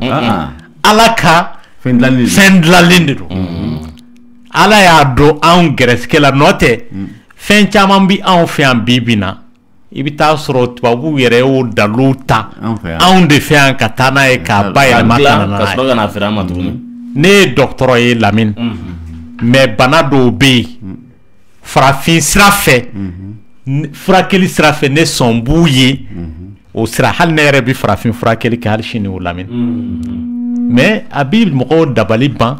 ko tubabu dɔgɔtɔrɔ a bɛ ka farafin fura di yan parce que n ye dalilu dɔw fana ye n bɔra farafin furakɛla du kɔnɔ n ye banaw ye minnu a furakɛra n'o ye tubabu fura ma se k'a furakɛ k'a ban pewu i n'a fɔ dili i n'a fɔ i sen mɔgɔw minnu pikiri kɛra sababu ye k'a sen bana a tigi sen kurula a tɛ se ka taama ka tubabu fura k'a la et o y'a sɔrɔ opération ko de fɔra il faut k'o ka kɛ hali n'o yɛrɛ kɛra la a tɛna ɲɛ donc ne ye tubabu fura dɔ ta pomati dɔ ta k'o da fara n mamuso ka fura kan o tɛ dɔ wɛrɛ ye kungo kɔnɔna la a tɔgɔ ye di bamanankan na tɔgɔ an balo la yɔrɔ o tɛ baasi o ne bɛna ɲɛf'i ye tan tɔgɔ ye di les dates voilà les dates sauvages là bamanankan na a bɛ fɔ cogo di tamaro a ye date sauvage kɛ zɛgɛnɛ wa zɛgɛnɛ ka zɛgɛnɛ ta ka a jeni a mugu ka sɔrɔ ka mana k'a la mana ye mun ye mana ye kungo kɔnɔ mana de ye a b'a fɔ ma gomarabi k'o k'a la a tɛ kule yan n sɔrɔla ka tubabu pomati donc ale dabɔra nerf kama ka sɔrɔ k'o de ɲagama a la nka gɛlɛma yɔrɔ ye mun ye o ye haya kelen de ye n'i b'o fɔ a la an baloma yɔrɔ de filɛ an baloma yɔrɔ de filɛ i b'o mais a tigi bɛ kɛnɛya ten nɔ mɔgɔw bɛ yen mun i bɛ taa sɔrɔ kunkolo i bɛ taa sɔrɔ nɛn de bɛ wuli ka kɛ kuru ye kunkolo la kurukuru fo nɛn bɛ bɔ a la fo nɛn bɛ bɔ a la ni dɔ falenna i bɛ fura k'a la dɔ wɛrɛ bɛ poyi yɔrɔ wɛrɛ fɛ farafin fura ka teli o la ka tɛmɛ tubabu fura kan i y'a faamuya mɔgɔw bɛ yen farafin fura ka teli fɛn caman na a ka ca yɛrɛ de donc o dalilu bɛ yen hali n'i y'a di tubabuw yɛrɛ ma ka fara olu ka dɔnni kan a ka d'u ye o donc il faut furakoli kɔni bɛ bɔ fan caman na mais n'i mana jate minɛ anw fɛ yan fɛn minnu bɛ yan an ka dɔnni de mɔgɔkɔrɔbaw caman taara ni a ye u m'a di denmisɛnninw ma parce que u ma daniya mɔgɔ fana ye a bɛ di mun ma donc o kɛra sababu ye ka taa n'an ka dɔnni caman mɔgɔkɔrɔbaw tun b'a fɔ i n'a fɔ Michel ko Ala y'a garisɛgɛ don furudimi fura ɲuman na cogo min na tan a denw bɛɛ la ni mɔgɔ min ma don a la yara a tɛna na wele k'a bɛ secret d'u ma ten fo dɔ de k'i intéressé a la an ka mɔgɔw tun b'a kɛ ten hakilina ni tubabu hakilina tɛ kelen olu tun b'a i ma don i ma don a tun b'a di bɛɛ lajɛlen ma a kɛlen b'a ko kolotugu du kɔnɔ i ma don cɛkɔrɔba la i ma don cɛkɔrɔba la a secret bɛ bɛɛ kɔnɔ o de don donc Michel ko ta bɛ cogo min na sisan n'Ala y'a garisɛgɛ don a den dɔ la min ma don a la a bɛ se ka secret hali ni den tɛ mɔgɔ dɔ bɛ yen mun i dara a la i ka kalan i b'a kalifa de la i ka lamɔden filɛ nin ye min ko gere ni a y'a di a ka kalanden de ma a m'a di a woloden ma non parce que olu bɛna a ka fɛn tiɲɛ mais a y'a di a ka kalanden ma o sigili filɛ bi Égypte Lamine a dun ye danaya la a y'a tile bon cɛkɔrɔba ye fɛn fɛn kɛ ni bolo ye nin a y'a bɛɛ yɛlɛma k'a kɛ ordinateur kɔnɔ Ala sɔnna Michel ko k'i ka numéro di mɔgɔw b'a nɔfɛ 75 07 75 07 67 99 67 99 dɔgɔtɔrɔ voilà et puis Lamine a haya ninnu farafin furakɛli sira fɛ sisan dɔgɔtɔrɔ haya tɛ sɔrɔ haya an bɛ fɛ ka mun fɔ haya farafin furakɛli sira fɛ i yɛrɛ bɛ fɛn fɔ a bɛ ɲɛnabɔ i t'a dɔn ko mun n'a ɲɛnabɔra o tɛ science ye o o tɛ science ye o de ye mɔgɔw dabali ban k'a fɔ preuve jumɛn de b'a jira k'a fɔ a marché preuve wɛrɛ t'a la i y'a dabɔ mun kama a ɲɛnabɔra haya bɛ yen par exemple tout de suite sa Lamine i tɛgɛ mana da tasuma la tan n'a ye diya i k'a ta k'a da tasuma bilenman na tan il suffit par exemple i m'i tugu sisan par exemple ne magara fɛn dɔ la mun ou bien k'an tɛgɛ don ji kalaman ba la 100 degré par exemple n ye n tɛgɛ don a la ou bien a bɔnna i tɛgɛ kan o yɔrɔnin bɛɛ la i b'o fɔ hali a tɛ tɛmɛ seconde damadɔ kan a yɔrɔ ti bana bilen hali n'o y'a sɔrɔ i y'a su tasuma dilan a yɔrɔ ti bana o hayaw bɛ yen nɔ parce que n'i ye jateminɛ ala ka kumakanw de don voilà donc dalilu minnu don par exemple mɔgɔ nana sisan nɔ a tigi ka denko ma ɲɛnabɔ dɔgɔtɔrɔ ye fura d'a ma a ma denko ɲɛnabɔ a nana y'i tɛgɛ d'a ma a tɛgɛ ma a ye kɔnɔ ta ale mago bɛ dɔnkili wɛrɛ jumɛn dilan waati a mago tɛ dɔ wɛrɛ la k'an bɛ Bulo fo Leni Bulo ko k'a b'aw bɛɛ lajɛlen fo ayiwa Keyita o ye Leni ye k'an b'a baarakɛlaw bɛɛ lajɛlen fo Oh, Keita Boisson Planète. Kaba ou bela jele fofana. Planète mo bela jele. Nala sona ko directrice kata directrice la faux planton. Awo. Aywa nala sona uka vinto ni kabina yakba ya kosobe. Awoka wala kata bela jele ka soro songo duma yere fanana. Ko fara Boisson to bela jele ka kambe Keita na kamo bela jele. Traoré fana be ha. Nuhu akito jabito hana. Awo. Basi a soro ko fana fa. Wala mene jabeti bato ere ya nchika ndunda. Keita. Ko ka fo Keita nyina. Ko jabeti cha lembe susano. Ngala je ka jabeti fene tabo. Surtout a vinto lamay. Awo. Ko befsa ya ko sa. Befsa ko sobe. Ala ka demeke. Aywa manga ya mede kaka NBB kaka jabeta ka klito jabeti tawla. Oh fana mona buista kambe fin de ika iyo kambe yo fo ko sobe awo ko yo fo iyo kramo dugule abese ko chama. Abese ko chama. Abe nyagene jude frake. Na soro mo be iyo la. Iyo ka numéro 76 97 49 71 97 76 97 49 71. Tana mon bi ko sunna. Oui d'autres. Voilà on peut faire comme fara kalfana. Mo dambe te farafin fura la kumuna ibadon ndamin. Ay jama de chara o mo be de yere ka don ke la e ka so chama meta tout kono et puis fana ube mo chama de fana be frère mo mala et puis ta tout kono beta frabulu chama tiga kanu kana to ku siga kuna voilà et puis au drontin ibita soro mo nyebala e mbika ke koye e soro ba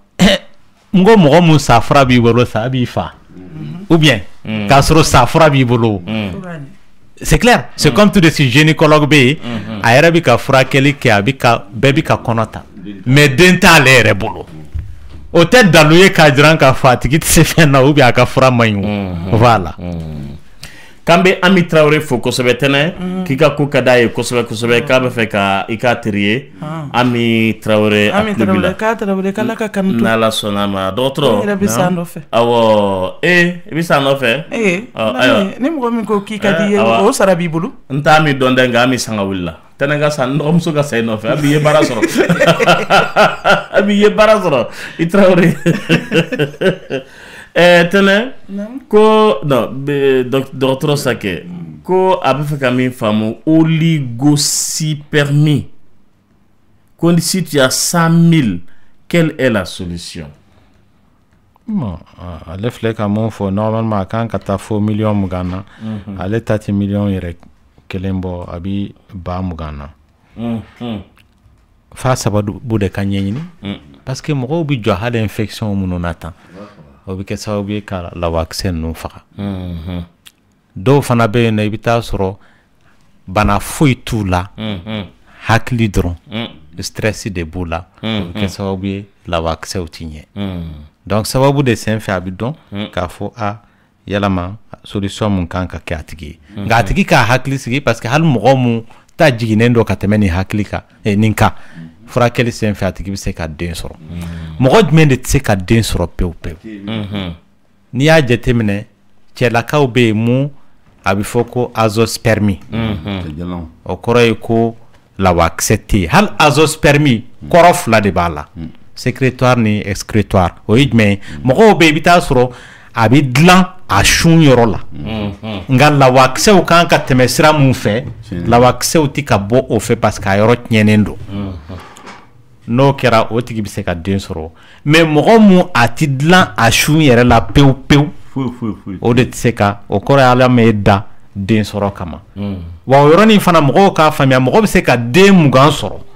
o kɔfɛ problème k'i bali ka den sɔrɔ kana fɔ dɔrɔn de la ka den sɔrɔ kɔrɔ foyi t'o la bana bɛ se comme ni mɔgɔ mun ko fɔlɔ fɛ n ka kɛnɛ sisan kɛra impuissant ye donc bana kɔni bɛ se ka cun wagati bɛɛ maa kan jango cɛ ni musoya bana minnu bɛ mɔgɔ bali ka den sɔrɔ dimi t'u la o don dɔ la dɔrɔn i bɛ dɛsɛ ka den sɔrɔ sɛgɛsɛgɛli bɛ kɛ a bɛ ye k'a fɔ tɔɔrɔ bɛ cɛ de kan walama tɔɔrɔ bɛ muso kan voilà dɔgɔtɔrɔ a ko ka ale y'a jeli di ko il y a à peu près 3 mois ko yala ale bɛ se ka jeli wɛrɛ di tuguni ko baasi foyi tɛna ale sɔrɔ wa baasi tɛ au contraire joli di filɛ nin ye a bɛ mɔgɔ kɛnɛya de mɔgɔw bɛ siran a ye alors que a bɛ maa kɛnɛya parce que anw fɛ yan nɔ mɔgɔ caman bɛ yen i bɛ taa sɔrɔ joli ka ca u fari la kojugu mɔgɔ sigilen don i tɛ baara kɛ i bɛ dumuni kɛ joli kan ka circuler de n'a tɛ circuler i tɛ farikolo ɲɛnajɛ kɛ i bɛ dumuniba kɛ la bon joli din filɛ nin ye a tɛ foyi tiɲɛ mɔgɔ ye fo n'a kɛra maa mun ye banabaatɔ kɔrɔ ye o dun i bɛ taa sɔrɔ kabini i mana taa joli di la sɛgɛsɛgɛliw de bɛ kɛ k'a fɔ karisa e bɛ se ka joli di walama i tɛ se k'a di mɔgɔ dɔw bɛ yen u bɛ na u b'a fɔ k'olu ye mɔgɔkɔrɔba san 50 est ce que san 50 ye mɔgɔkɔrɔba ye san 50 ye denmisɛnnin de ye o Lamini an t'o jate mɔgɔkɔrɔba ye joli di ɲɛsiranya kama n'o tɛ joli kɔni i k'a di kalo 3 o san kɔnɔ a tɛ foyi tiɲɛ voilà o yɛrɛ ka ɲi e ma yɛrɛ voilà et puis nafa filanan mu a tigi b'a sɔrɔ ayi dɔgɔtɔrɔ jeli di yɔrɔ in na u ti bifitɛki de di mɔgɔ ma tuguni o de y'a ko gɛlɛya fɔlɔ u tun bɛ bifitɛki n'i taara u bɛ bifitɛki assiette kelen d'i ma i b'o gosi biɲɛ k'i kɔnɔ fa Lamini bɛ jifilɛ ɲɛ kelen bɔ ka sɔrɔ i bɛ sirajan kelen minɛ tatɔla bɛ filɛ fiyɛ Lamini i b'a fɔ k'a bi jeli di jara Lamini nka bi n'i taara i jeli de i kɔ don dɔrɔn hali u t'a f'i ma ko merci ka ɲa Lamini a foyi tɛ dila mɔgɔ ma sisan Lamini n bɛ mun f'i ye vous savez k'an bɛ Mali mun na bi an bɛ tile mun na Mali ka di kojugu jamana si t'an kɛrɛfɛ yan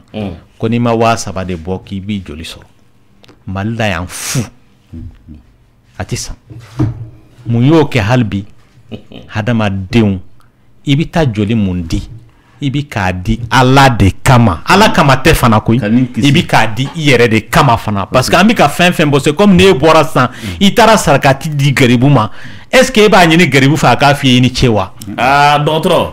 kana kuma la taa yɔrɔ jan sa aw de don dɛ ni ne u bɛ se ka bifitɛki kɔni di mɔgɔw ma ka mɔgɔw encourager e bɛ k'a dili mun kɛ i bɛ k'a kɛ mɔgɔw ni kisi de kama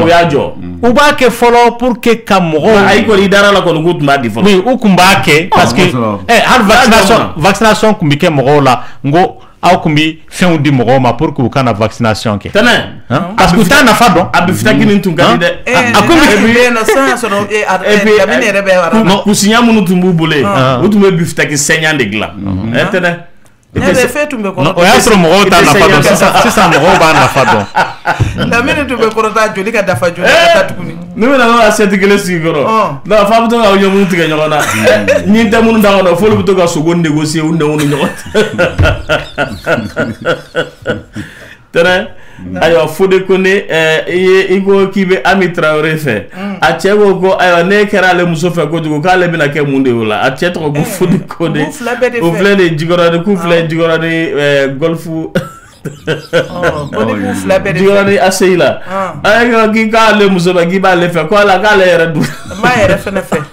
k'an bɛ Fode Kone n'a muso fo Ami Traoré dɔgɔtɔrɔ an bɛ taa fɛ k'aw ko baro ka kɛ muso cɛ fɛ ko baro bɛ se ka kɛ cɛ fɛ cogo di ko cɛ ye o ye n'a tɛ Facebook kan k'a bɛ Viber kan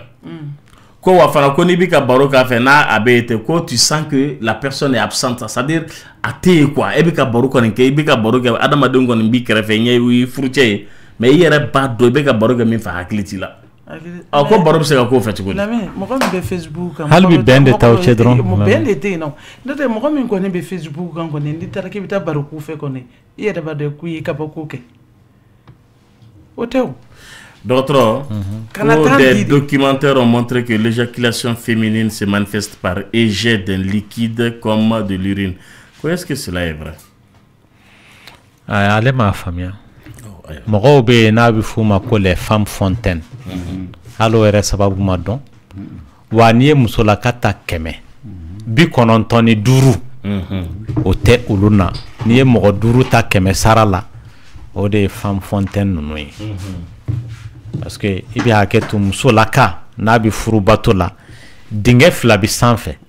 dingɛ 2 bɛ duguma maaya yɔrɔ la kɔnɔna la mun b'a to ji bɛ bɔ olu fɛ walasa furu bato ka se ka kɛ nka ji man ca a bɛ bɔ dɔɔnin dɔɔnin de ani sugunɛ ji tɛ kelen nka a kɔlɔsira k'a fɔ maa dɔw fɛ dingɛ 2 minnu bɛ sugunɛ yɔrɔ in kɛrɛfɛ olu bi ji bi bɔ yen kojugu o ye ni muso la ka kɛmɛ ta a bi mɔgɔ 5 la donc ni a bi fulu ma ko femme fontaine halo yɛrɛ sababu ma dɔn sɛgɛsɛgɛli dɔw y'a jira k'a fɔ la sugunɛ de don dɔw y'a jira k'a fɔ ji in don o si ma dɔn k'a fɔ o kɔni ye mɔgɔ 100 ta mɔgɔ 5 a b'olu na mais o tigilama wo ale ni mɔgɔ mu o ti bɔ wo a bɛ se ka furubato kɛ a bɛ ka ni lasaha sɔrɔ a bɛɛ ye kelen kana fɔ ko ji bɛrɛ ti bɔ ne la ne ka ɲɛ bɔ jiba bi bɔ mun na la mun fana jiba bi bɔ a la o fana k'a fɔ n ka ɲɛ bɔ ji bɛrɛ ti bɔ mun na nafa mun bi furubato la o de i bi ni lasaha mun sɔrɔ a la voilà ani den mun bi sɔrɔ a la n'o bɔra la kɔrɔ wɛrɛ tɛ non éjaculation yɛrɛ n'a fɔra a bɛ fɔ cɛ de ma o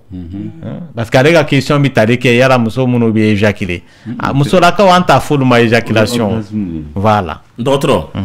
i denkɛ ko ale ye kalan jolenkɛla ye ale ye san 25 ye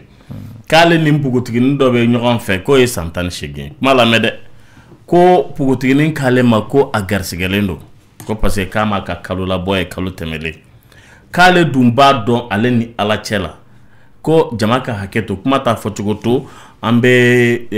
éducation sira de kan k'ale ma pénétrer dɛ k'ale tun bɛ frottement dɔrɔn de kɛ seulement a ko ale fana k'ale ma se ka i yɛrɛ sɔrɔ muso kan dɛ ko o kɔnɔbara bɛ se ka k'ale ta ye cogo di ko k'e de ɲininka han dɔgɔtɔrɔ a bɛ se ka k'a ta ye ma pénétrer o k'ale tun bɛ frottement dɔrɔn de kɛ hali n'a bɛ frottement la an ko frottement senfɛ mɔgɔ bɛ se ka kɔnɔ ta parce que ji bɛ se ka seri ka taa a tigi la a bɛ kɛ kɔnɔbara ye o a ɲɛfɔ a ye ka ɲɛ bon mɔgɔ caman bɛ yen nɔ o wagati mana se a ka ca ala fɛ a yɛrɛ t'a yɛrɛ kalama k'a fɔ ɲɛ in yɛrɛ minɛ wagati mun na la wa taara ou bien a ma taa o fɔlɔ fɛ mɔgɔw tun b'o de kɛ planning fasugu ye n y'a f'i ye n ko hali fɔlɔ fɛ mɔgɔw tun bɛ hali furubato kɛ ni a wagati sera u b'u yɛrɛ minɛ mais n'i ye mɔgɔ 100 ta i bɛ taa sɔrɔ 40 b'i lajɔ parce que a tigi cɛlaka y'a yɛrɛ minɛ wagati mun na o y'a sɔrɔ lawa mun kan ka kɛ den ye o taara a mɛnna voilà nɛgɛjuru ye 21 fonifu 11 o tigi taara k'an bɛ motikaw fo kosɛbɛ tɛnɛ ninnu ka dugu ɛrɛ tilenna waleykum salam kuma b'i bolo nba ayi baasi t'an na oui ale taara dɔgɔtɔrɔ a ko ale marilen don nin y'a kalo 4 ye a k'ale ka cycle ko tu es 28 jours de mais 2 mois après le mariage c'est devenu 31 jours k'a bɛ fɛ k'a faamu ko yala ale bɛna se ka garisigɛ ɲuman sɔrɔ wa oui bon o ni garisigɛ tɛ ɲɔgɔn ɲɛ sira la o ni fana a ka ɲininkali filanan ko qu'est-ce que l'utérus globuleux ale fɛ ka mun dɔn comme échographie kɛra o ye dɔgɔtɔrɔkanw de ye o donc k'a jira k'a fɔ ko denso ka bon denso bɛ se ka bonya k'a sɔrɔ kɔnɔbara tɛ o voilà donc maintenant a ye ɲininkali fɔlɔ min kɛ laada in yɛlɛma cogo la o ti mɔgɔ bali ka kɔnɔ ta o mɔgɔ bali ka kɔnɔ ta k'an bɛ Boubacar Koyita fo kosɛbɛ a filɛ sɛbɛnni kɔrɔ n'an ka musokɔrɔba Fanta Traoré Solo Koyita Basise Koyita Moyira ninnu Minata k'an ka foli b'u bɛɛ lajɛlen n'Ala sɔnna dɔgɔtɔrɔ a ko ale k'ale bɛ san 23 la k'ale ye 1,65 m de ye ko ale poids ye 46 kilos k'ale kɔni bolo ale yɛrɛ jalen de don kojugu k'ale fana ko ten wa bon ne tɛ se k'o fɔ n ka calcul kɛ k'a dɔn yala jalen don wala jalen tɛ o n tɛ se k'o dɔn tan nɔ donc maintenant a bɛ se k'an wele sini 11h wagati donc a ka poids fɔ n ye a n'a ka taille o la calcul senfɛ b'a fɔ a ye n'ale jalen don ou bien a bɛ normal la mais n y'a bɛɛ fɔ sisan ou bien a tɛ ayi mais ayi calcul de bɛ kɛ n'o ye o fo i ka calcul kɛ ni machine de ye n'Ala sɔnna o senfɛ i b'a dɔn a tigi jalen don a jalen tɛ n'Ala sɔnna ayiwa ko k'i ɲininka fana a ko ale furumuso nin y'a san 11 furu ye den 3 de b'u ni ɲɔgɔn cɛ a ko nga furumuso ni maya bonyana dɔɔni k'ale tɛ ni lasaha foyi den kelen de sɔrɔ ko fura b'o la wa. Bon ouais i bɛ hakɛ to bamanankan yɛrɛ la u b'a fɔ cogo jumɛn na ko minɔn ti ku minɔn na wa ou bien minɔn bonyana minɔn ma tout ça la den kunkolo n'i y'a jateminɛ mɔgɔ jigintɔ la i bɛ hakɛ to mɔgɔ jumɛn de bɛ yen ko maaya bɛ den kunkolo bɔ o tɛ yen o ne ko ko yɔrɔ in kana bonya i ma e kɔni bɛ ka kalon de ɲini a bi muso bi bonya cɛ ma o ye jagoya parce que a bi jigin e b'i cogo la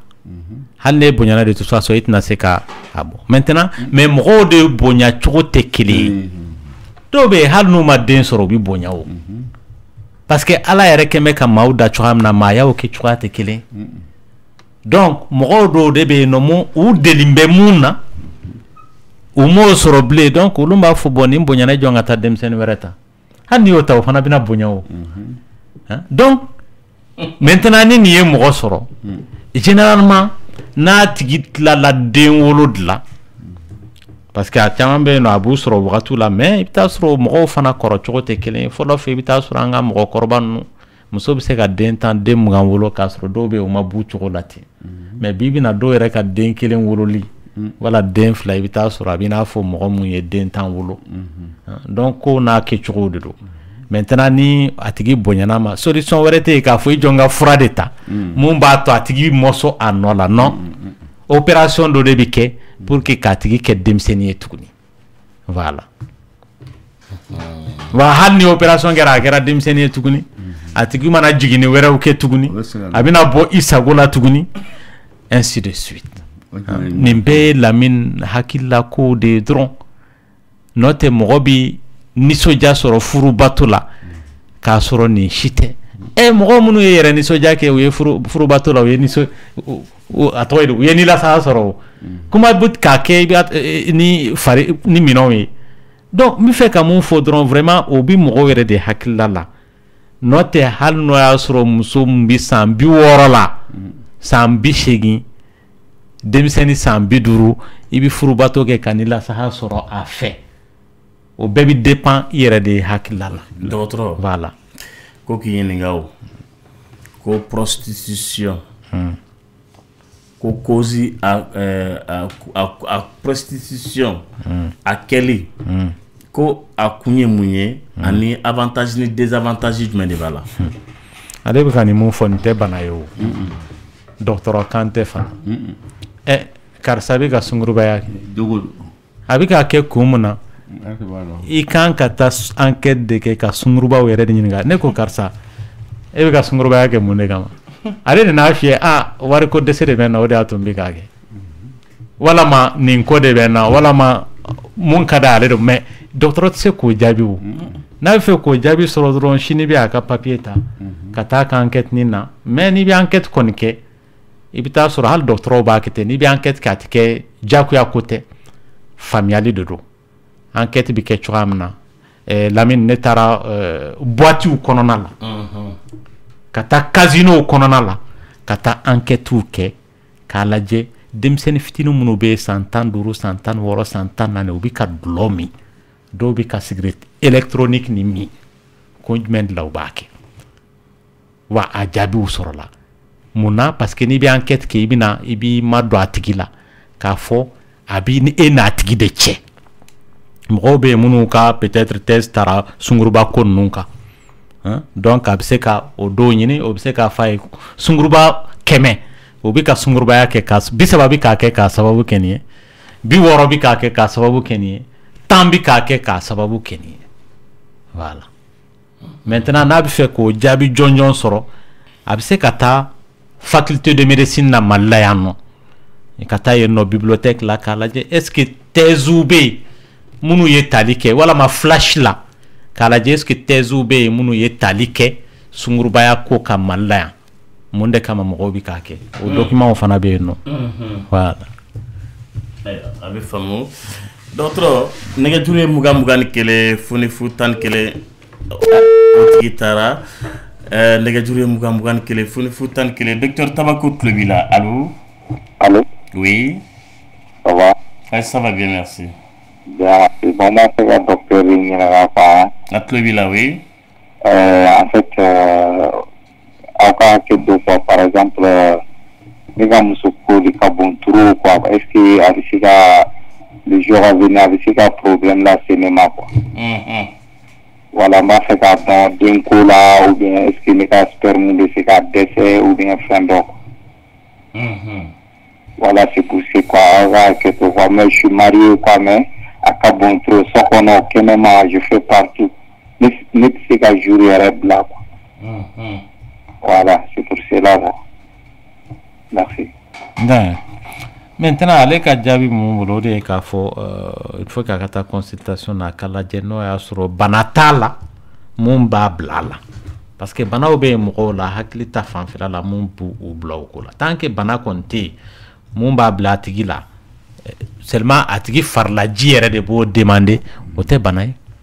mo farlaji te kele anya fongo testostérone hormone do mumbi chela mumba to chere be keche o de bi nege fana bli chela tant que au kain bachete voilà oui nega touré mugan kele foni futan ani kele bon afle ga den ko comme fo oui ba keto eratlena allô oui ma bibulu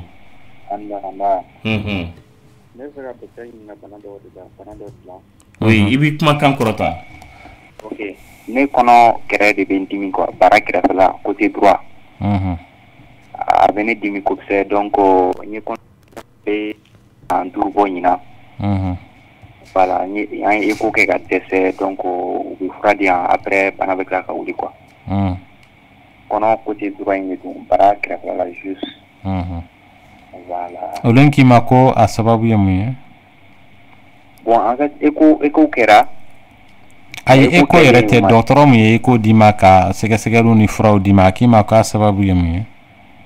bon ma sababu fala parce que eko folo mun kera ko appendice voilà ko appendice ko a entouré no ni couche sous doy voilà ko voilà ya terme ko to sous la donc nerema fam ko appendice kon la mun ne do ni couche sous doy donc ko de ba to ni voilà ntega la sia quoi donc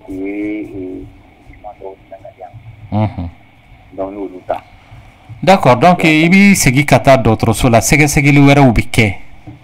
ka sababu wera unyini munto yi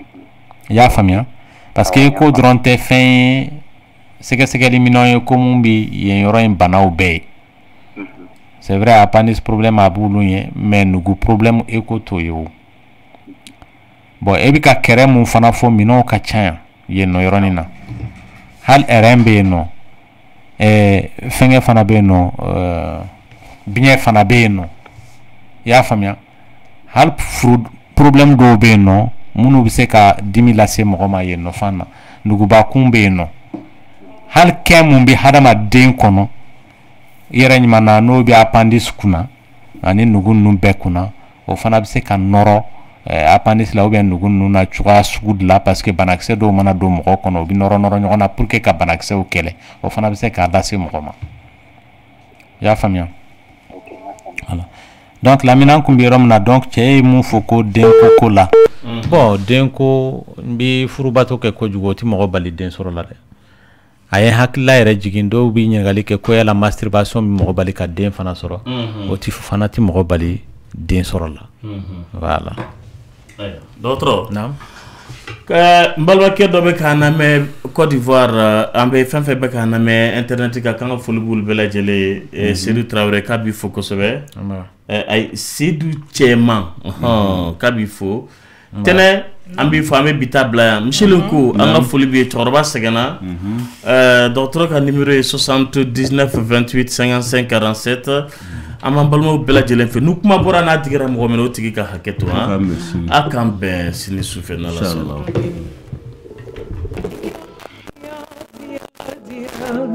kuntu dia nyana gesi bali hijali le duanye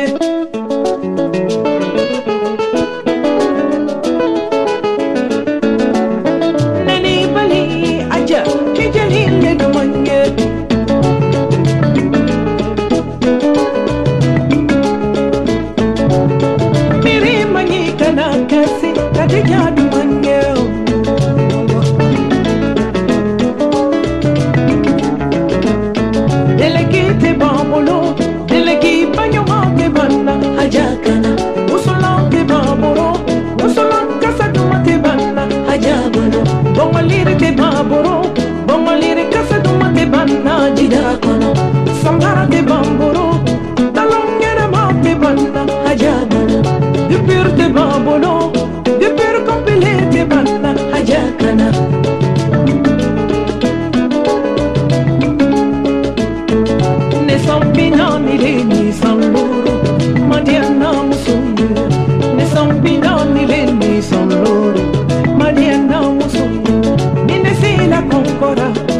fogle le gota balanga ya usoni yo